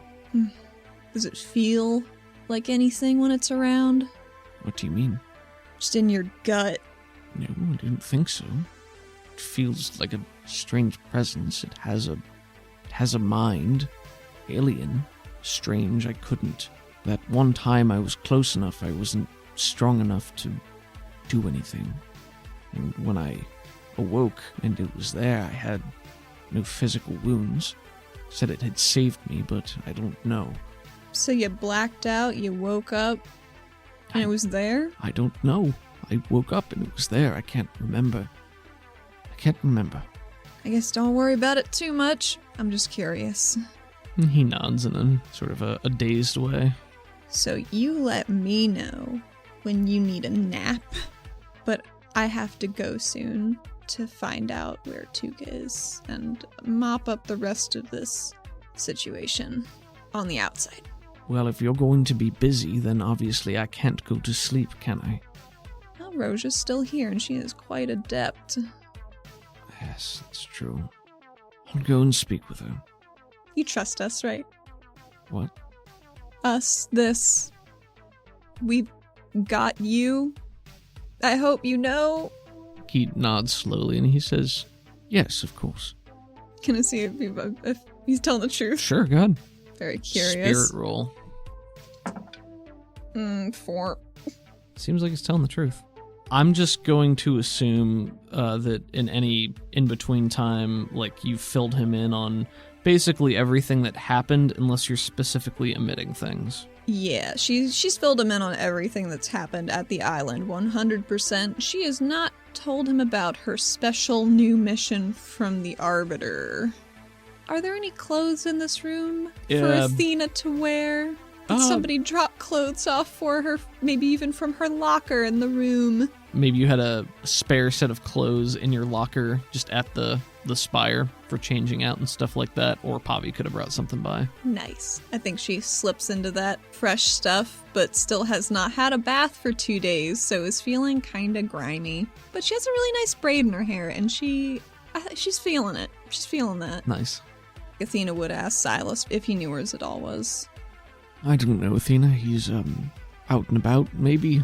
He's not on a personal day, but I give him a large amount of autonomy to do work as he sees fit, so if I had to guess, he's probably wandering the city somewhere right now. I guess I'll see him eventually. I'm sure you will. Well, good talk. Yeah, Athena's just gonna leave, I guess. So you're gonna leave, and Silas will go talk to Roja? Yeah, Athena would like to be invisible to leave, because she does not want to be talked to or bothered. Okay, And she just wants to get out of there without prying eyes. just casting it normally, it lasts for a minute, and then it only costs 1 power point to renew it for that same duration. So, like, your pool is, what, like 15 to 20 right now? 15. You can easily get out of the spire by expending a couple of power points. Good. Probably Cool. like 7 or 8. I'm not going to make you roll for it, just because... Oh, thank you. She actually just crunches up some of her bracer, because these jeans don't have pocket sand in them, so she had to make her own. Pocket sand, shisha. And she blows it into the air around herself, and it whips around, and she just dissolves slowly into a nothingness. You can make your way out of the spire. Activity here is... there's a strange energy. It's not as jam-packed as, like, during the fog stuff. Like, it's not full-on panic mode. It appears to be quieter, but people are not as talkative as they have been. So there's a lot of people, but it's eerily silent. Gotcha. Just like the rustling of pages as people read the newspaper, occasional coughs, sniffles, hushed whispers and talking, but pretty subdued. Yeah, Athena's just gonna leave, I guess. Decloak a little ways away from the spire, maybe. Okay. Just right down the... Like, I mean, I know it's just a main, like, section that connects her to the hub, but the hub is where she'd be going. Yeah, it's easy enough. You can decloak, and what are you doing from there? Athena wants to go to Escarglow, check on her parents. Yep, you get to the hub and you hop on the highway. It's only 1 stop away where you can get off at the next station. It's a straight shot there. Get a nice little vista of the city in the morning. Nothing really looks different. Quieter, less smoky than it has been the last couple of days. Well, that's good. Maybe eerily quiet based on how you normally know it to be. But you get off at the stop and you're able to make your way through the streets to Escarglow without too much trouble. It looks like the Mobius Strip's business has not been negatively impacted, as Wonderful. there are plenty of patrons inside, and as it's probably mid-morning, Escarglow is not currently open. The chime of the door echoes through the empty restaurant as you enter. Anybody in there? Lights are on. It looks like there's movement in the back. Clint pushes through the swinging door with the porthole in it, holding a tray of vegetables. And your father, Clintero Clint Sedaris, he's Vel with pale skin. He's tall and wiry, salt and pepper hair, a thick, bushy black mustache, say more watery blue eyes, and a small earring in one ear. A lazy smile most of the time. And maybe sees you and breaks into a wide smile and puts everything down really quick and hustles out to see you. She just gives him a really big hug immediately. Clint throws his arms around you and gives you just a nice tight hug, maybe moves back and forth a little bit as he squeezes you. Oh, I'm so glad you're all right. Yeah, I didn't mean to worry you guys. Oh, well, you know, it's a lot of work. It's sort of a constant thing, but just with everything going on, we were just glad to know that you're okay. Yeah, I'm glad Pavi got you guys, but it should have been me. I'm sorry. Athena, it's okay. I mean, one of you came. That's the most important thing. Mm-hmm. Yeah. We know she came because you couldn't. But that's bad that I couldn't. I was really worried. Sometimes the city needs you more than your parents do. Shakes her head and looks at the floor. Hey, it's okay. He takes your hand and he squeezes. We knew, we were told pretty early that you were doing okay and you were just resting and, your grandfather and your grandmother had heard that you were involved but unconscious. Couldn't get in to see you, but then the Arbiter himself comes to speak with us yesterday, and we didn't know what to think. Yeah, right? It was different. What did he ask you about? Weirder questions, now that you mention it. Mostly just... Weird? Well, I mean, after this long, to show an interest, it was kind of weird. Like, he asked if, you'd been acting any different since you got back, if there was anything that they should keep an eye out for, just because everything you'd gone through, and, we didn't really want to get into it. We said you did fine, and he was happy to hear that. Said you had a couple of scars, but you seemed like the same Athena that we always loved. Oh man, she might start crying. That one hit her pretty hard. Oh, I think if she does, I think he just smiles and hugs her again. And just does some shh. Does he like her braid? This is new. Yep, Rosha did it for me. Is it nice? Is it a good look? It's very cute. It's different. I mean, I'm amazed that she could wrangle all that together. God, I know. I always tried, but I never could. Sorry, I was bad with your hair. Me too. I just put it in a ponytail. I can't even get a brush through it sometimes. Just shrugs. It's true. Well, you've got your mother's hair. Is she okay? I know that's kind of a nebulous, bad question to ask. Yeah, he opens his mouth and then you finish the thought and he smiles sadly. She's as good as ever. She doesn't get worked up quite the way she used to, So, she was still worried for you and scared and sad, but she gets over things quicker. It's like it doesn't affect her as much, Is that good? And he purses his lips and looks sad. I don't think anything about your mother's condition is good, Athena. I think I hope it's just something that could get better, that she could learn how to push through, or I don't know. Rosha said she might be able to help, but Mom's never asked, so... He furrows his brows at that and says, I'll talk to her. I'll see about it. That would make me feel better. Yeah. I think she rubs at her weepy, sleepy eyes. She wants to help cut vegetables for a while. He'll lead you back, is about to hand you a knife to cut the vegetables that he just brought out, and then pauses and says, wait here, sir. And then runs to the back and comes out with like a second tray of vegetables that don't look as good. These don't look quite as good. She makes an okay symbol with her hand and nods. So I know you can't really talk about everything that's going on. I know how that goes. But, if you need anything, we're always here for you. I think she nods before responding and just says, just being here with you is good enough. More than enough. More than good enough. Gotcha. Yep. Chop, chop, chop. It was pretty weird what happened. I know I can't talk about a lot of it. You getting a vibe for what people are saying when they come in? I assume people have been talking about it. It's all over the news, Athena. Well, that too. There was definitely explosions and there was definitely gunfire. It seems like it was toppers, but I mean, what else is new? Toppers are bad news. Enough of that going around. We don't need more of it. Toppers aren't all bad. Well, sure, but the ones that are coming down here make our lives worse. Maybe Slugstone's got a point. Well, maybe you should take what Slugstone says with a grain of salt. She says, chopping very vigorously. He starts chopping a little harder. I know that's not all toppers, but they just, every time they show up, things get worse. And what are we supposed to do about it? I mean, got a business to think about. I got a family to think about. You just keep thinking up good recipes, and that's what we can do about that. I've been thinking of good recipes ever since you left, Athena.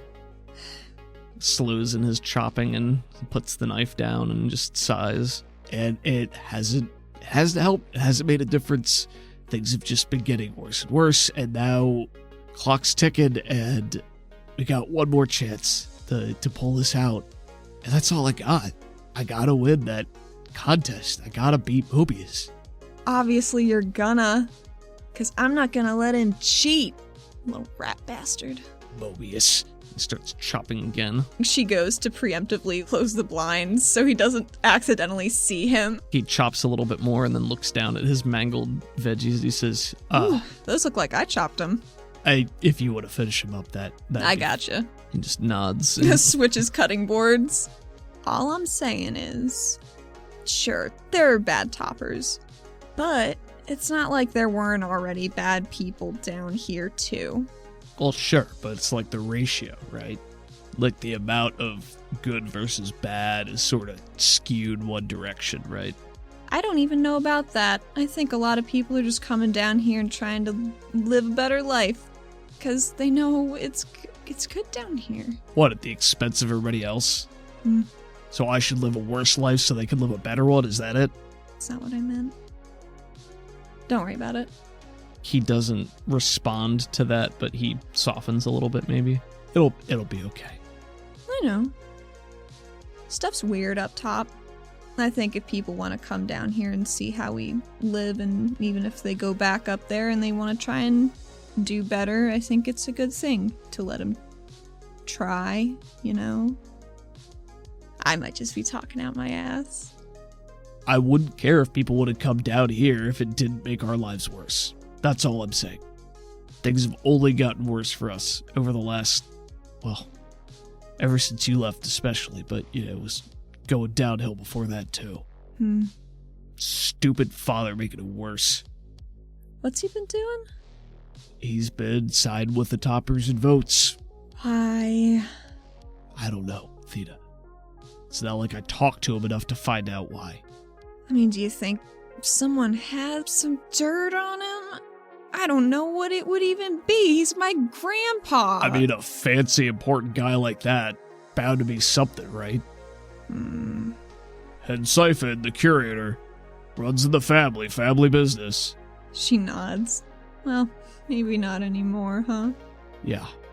If I would have stuck it out, maybe we wouldn't be here. Hey, don't talk like that.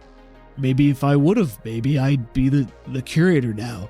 Maybe I'd be the one making those votes, and then we wouldn't be in this position. Maybe this is my fault. Dad, do you want to make decisions like that? Well, this is the only decision I ever made, and it failed. So I guess it's probably a good thing that I didn't, huh? I think you're being real hard on yourself. And I don't think it's wise or necessary, because you got a big support network, and we're all here to help, and I'm gonna pull just double fucking duty, because I missed so much. And I could have been... Fucking Dick Richter is such a piece of shit. She just is chopping so hard. Maybe she goes through the board a little bit with some extra metal oomph. No. Oh, shit. It's okay. Here. He'll replace it with another one for you. And he's just sort of holding the cut board. I didn't mean to upset you. I'm sorry. No. Athena, I really appreciate that you're willing to help out, but I had a support network, you know, growing up, and this isn't something that other people could do for me, you know. I have to do this. If I can't survive on me, then it isn't meant to be. I don't think comparing a bank account to a whole bunch of people that love you is quite the same thing. But it's still a burden. It's worse that way. I don't think it I is. can't expect everyone to put their lives aside or to put mine first because I can't do it well enough. That's not fair. It's not that you aren't doing it well enough, it's that this deck is just, it's stacked against you right now because Mobius is just a king piece of shit. It's not your fault. You can't always turn away from the hard truths, Athena. I made a choice, and I do think it was the right choice. Not to be a siphon, not to follow in his footsteps. I know I wouldn't be happier, but is my happiness worth all of this?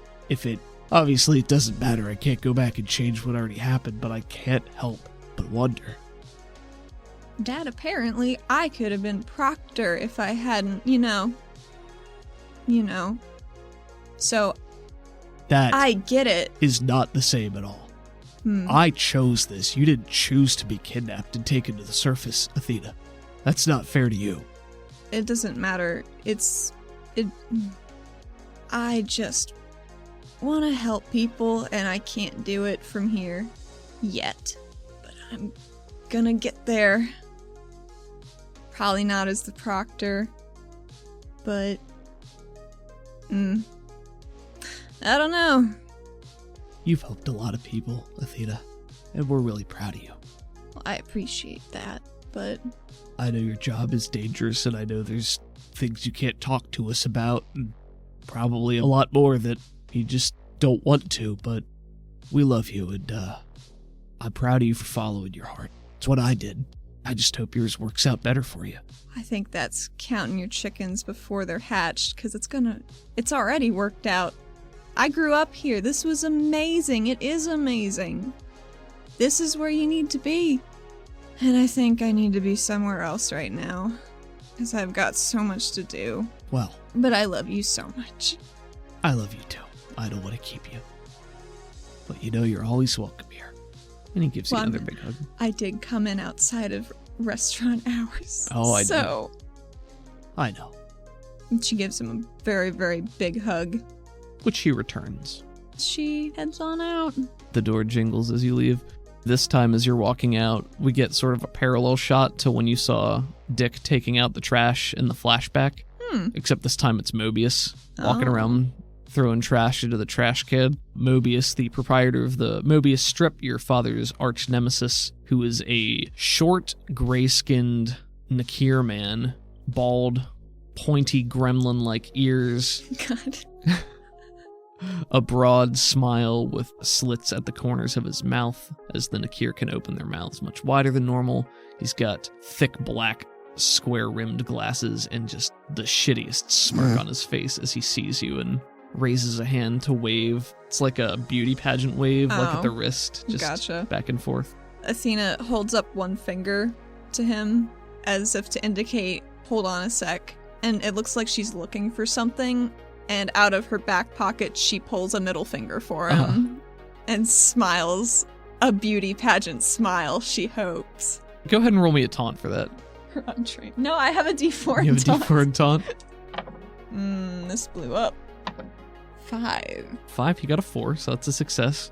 I think you do that, and there's a moment he sort of stutters as he's walking and looks a little angry, furrows his eyebrows at you, smiles again, and raises the trash bag and points at it as he's about to dunk in the trash can. He says, "Oh, Athena, hello. I'm taking out your father's career for him," and then slams it into the trash can with a nasty rattle. You take care now. Athena has learned there is a time and a place to incinerate a man. And she's gonna leave that to her dad at the cook-off. You can take a penny for that. That was Thank fun. you. I enjoyed that. Okay, Athena, you are going to buy some flowers, I heard? Yes, definitely going to buy some flowers, because she needs a yellow flower. So she's gonna get a whole fucking bouquet. Okay. I think there's a market nearby as you're walking back towards your apartment. Or do you have to take the highway back? She has to take the highway back, but there is a market right across from the canal from their Right, apartment. so- So that's okay. where she's figuring she might have some luck. Sure. So you'll hop back on the highway, take the northbound track to the mid-eastern part of the city, hop off at a stop there right by the market, and you can swing by there on your way home. Wonderful. And the markets are still bustling and crowded. Again, the energy is kind of subdued. People are walking more briskly, generally keeping to themselves. There's not as much chatter. There's some more paranoid looking around. But it's late morning now, so there's plenty of activity. Lots of shops and stalls open. This is general trade goods, so just about anything you'd want to find here. Fresh produce, vegetation, as you mentioned, because there are a number of vertical farms that are sort of in this area. But yeah, you can find a flower vendor and pick out a nice bouquet of yellow flowers. Lovely. She wants like the big tropical looking, like just some giant fucking flowers. Unmistakably giant yellow flowers. Giant yellow flowers. Sure. Yeah, you get those, no problem. Wonderful. She also wants to look around for some wisps. That's his brand, she remembers, for the little... yes, those. I don't know if they'd be at a market. market. About that. All right, so Wisps, which is a specific brand of the Cori energy crystals that you have seen Zadal smoking. She did a little snoop. Yeah. She did a little inquisiting. Yeah. Yes, Zadal's preferred brand of this crystal cigarette type thing, which, as far as you know, might be somehow tied to his need as an arrow to fuel himself. That's what she's assumed.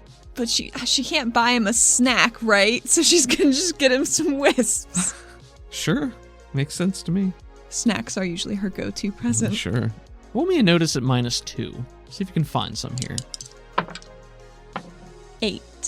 Success with a raise. You spend a couple of minutes just walking through the market, and then you spot a very tiny stall that is sort of wedged in between a couple of other ones off to one side. Pretty easy to have missed. There is an arrow salesman behind the little counter there. He's got a hat pulled low, but he appears to have one of these crystals and a mouth dangling. Vent. Yeah, himself. Nice. You can go up and buy some wisps. Yeah, I think that's all she really needed. Aside from, like, maybe a sandwich that I'm sure she can grab on her way throughout. And then you're going home? Yeah.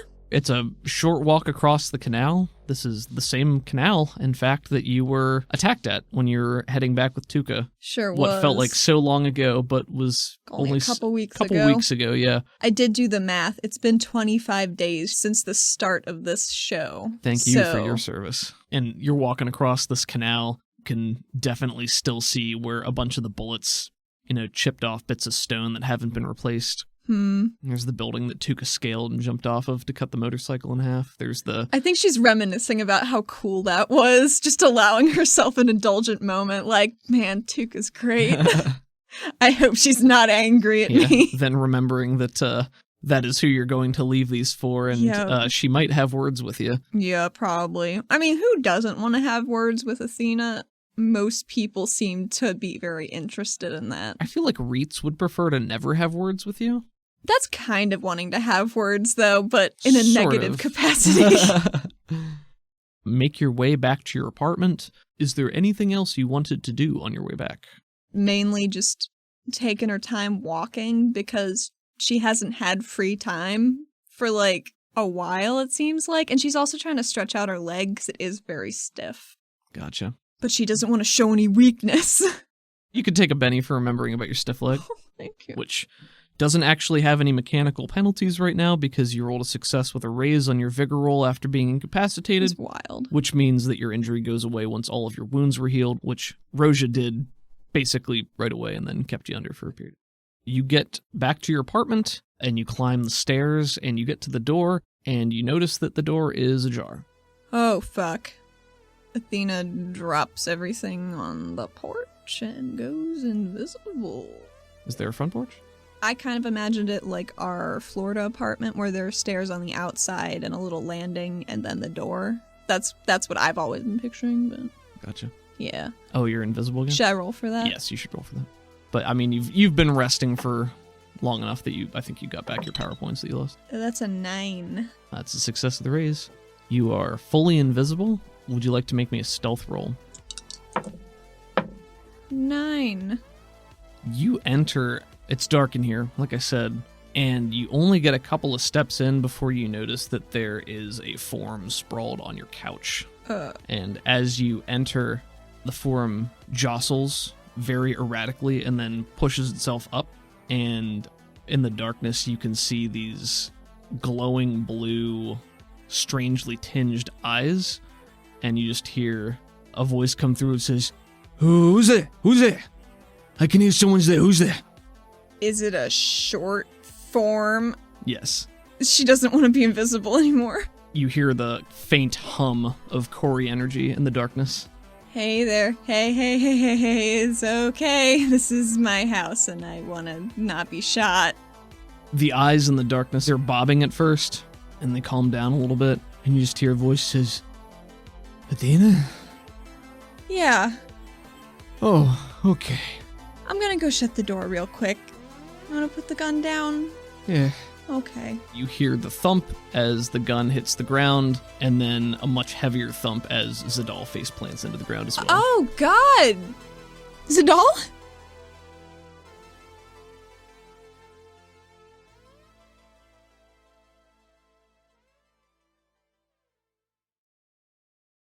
Hey everybody, the second episode of Season 2.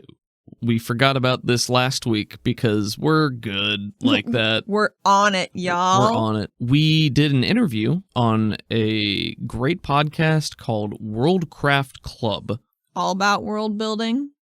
Worldcraft Club is a podcast devoted to world building and its effect on narrative, and they discuss any and all topics to inspire creativity.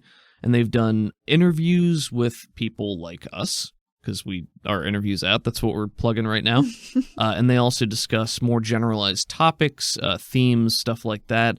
It's very conversational. The hosts are great. We were interviewed specifically by James, who's just a really cool, really nice guy. He's got a lot of very insightful comments, great conversationalist. So we were invited to go on Worldcraft Club, and we had a great time. We talked about some of the foundational bits of the setting. Did a pretty bad job pimping the show, I think, if I'm being honest. We just kind of forgot. We got swept up in the conversation. Yeah, we got swept up in it. Whoops. Whoopsie. But there's some fun stuff in there that we really haven't gotten into in the show in terms of like the setting and the background and stuff. So maybe some good nuggets there and a little bit more about our process and just us as people. So it was a fun time. Go check it out.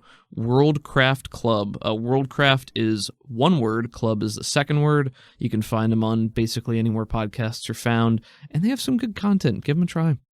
On a similar note, I was kind of interviewed. Well, you were interviewed. You weren't kind of interviewed. I was interviewed by Caleb Sunstead on a fireside chat on the Sounds Like Crows feed.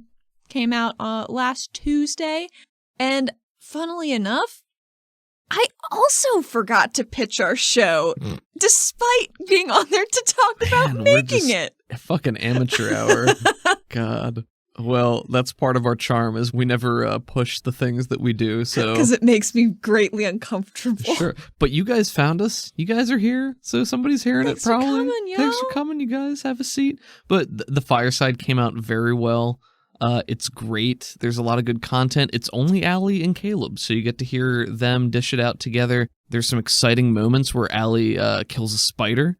It's got everything. It's got intrigue, surprise, comedy, wit. Your favorite Allie. That's me. My favorite Allie. But yeah, go check out the fireside. It's really cool, and you get more Caleb Sunstead. Everybody deserves more Caleb Sunstead in their lives. We started out. He asked me on to talk about like editing and like being a podcast producer and stuff, but it just kind of devolved into just two pals having a chat. Just palling around. Just palling around, being buds. So yeah, go give that a listen if you're interested. Music this week, as always, we have Crockett at Crockett80s on Twitter and crockett.bandcamp.com. And we have a Waveshaper at Waveshaper1 on Twitter and waveshaper.bandcamp.com. Whoosh. It's a wave. You got shaped waves. Whoosh. Sorry for the low energy, guys. It's rainy outside, and we can't be overly high energy and weird every time. Sometimes it's a little bit more subdued. You know who built this beautiful system that we love to use week in, week out? It's called Savage Worlds. Oh, I was going to say Yamaha, because that's our switchboard. But I that was just a goof. I knew what you're going for all along. Wonderful. Peg Inc. Pegging.com. Pegging.com. Pinnacle Entertainment Group. The new version of Deadlands is currently up on Kickstarter. It's an active project. I believe the base funding has been met. They're adding stretch goals. One of those stretch goals is exclusive audio content produced by the cast of Sounds Like Crows. It's really cool stuff. It's a one-shot. Several episodes run using the new Deadlands system to give you an idea of what's changed, and it's just some great content by some great people. So if you like Sounds Like Crows, give it a shot. Back the Kickstarter. We've got more episodes of Neon Heat coming week by week. We're going to have more Absolute Zero going out pretty soon. For those of you who are kind enough to support us on Patreon, thank you for your support. Thank you. There's two people in particular that I'd like to thank of those fine folks who support us on Patreon. Is it Michael and Ura? It is! Oh, wow. What a dynamic duo. They don't know each other. They've never met. Well, we don't know that. We don't. That's true. It's never come up, so Who's probably to say? conjecture we shouldn't throw out. But thank you, Michael. Thank you, Earth, both of you, for all Those of your fine support. Folks. It means a lot to us. Thank you for being here.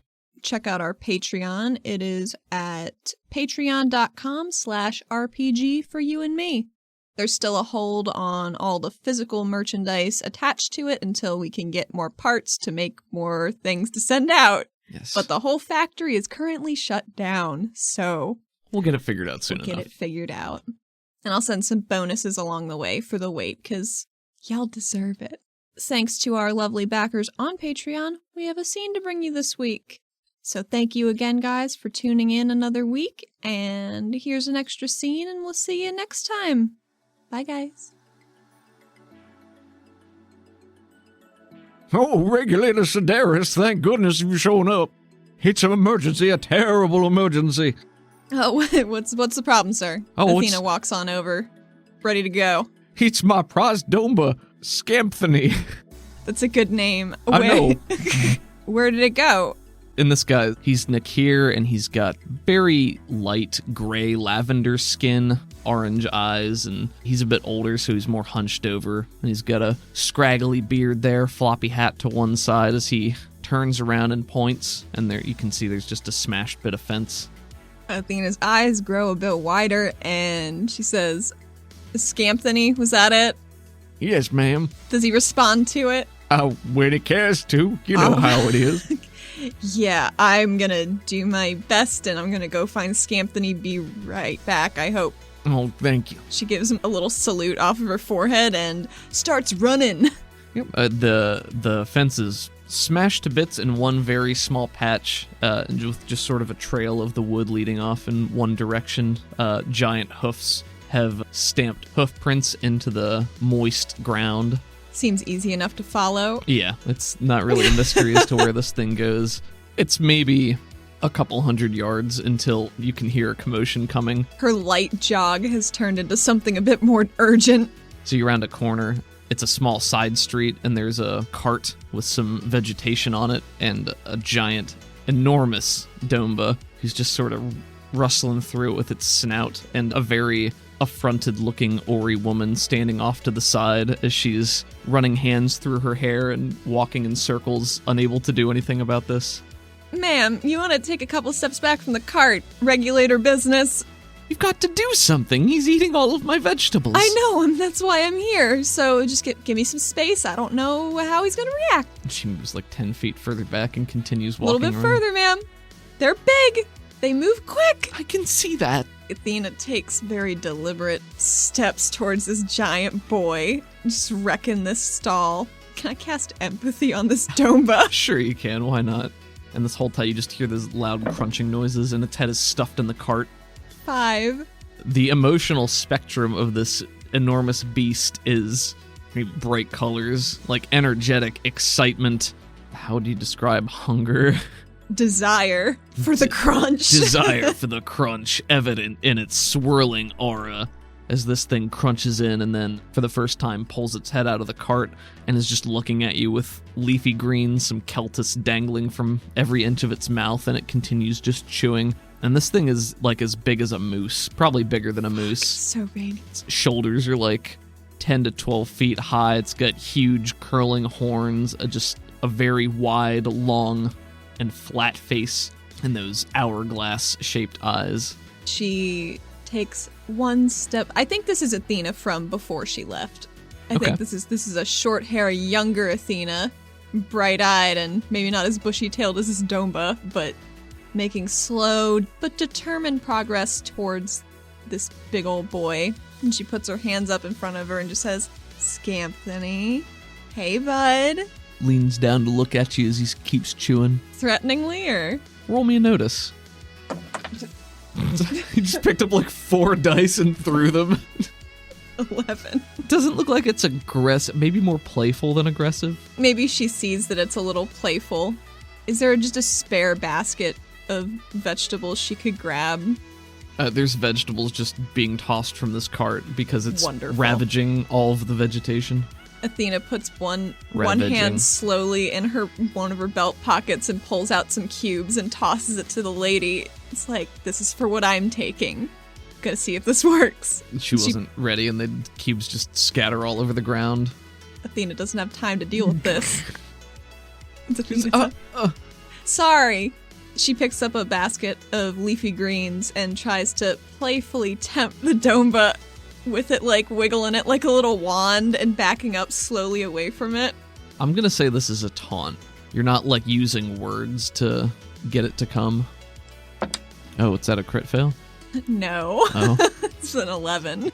So you start to wave this basket of leafy greens around, and it fixes its eyes on you and just starts taking slow steps towards you, and its muzzle's getting closer and its teeth poke out like ahead of its lips like a shark, just trying to like Oh my god. get a hold of that lettuce. She lets it get like one little, like a nibble of it, and she's like, oh no, no, no, and she pulls it back and she walks a little further away. She's keeping her eyes on this Domba. And you do that, and every time it gets close and you pull it back, it goes.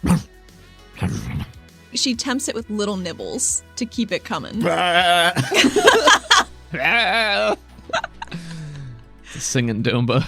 But yeah, you successfully tempt it back, and it keeps following you. Scampthony. You're several hundred yards away from this place, so I'm gonna say at a certain point it gets more irritated, and it's gonna try to go aggressive and snap the basket out of your hands. I do not want it to be able to do that.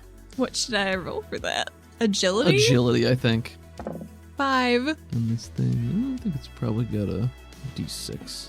A 3, okay. Whew. So you managed to whip it back, and it's now trotting towards you a little bit faster, just desperately trying to get these greens. She starts jogging backwards, not looking where she's going. Not a great thing to be doing.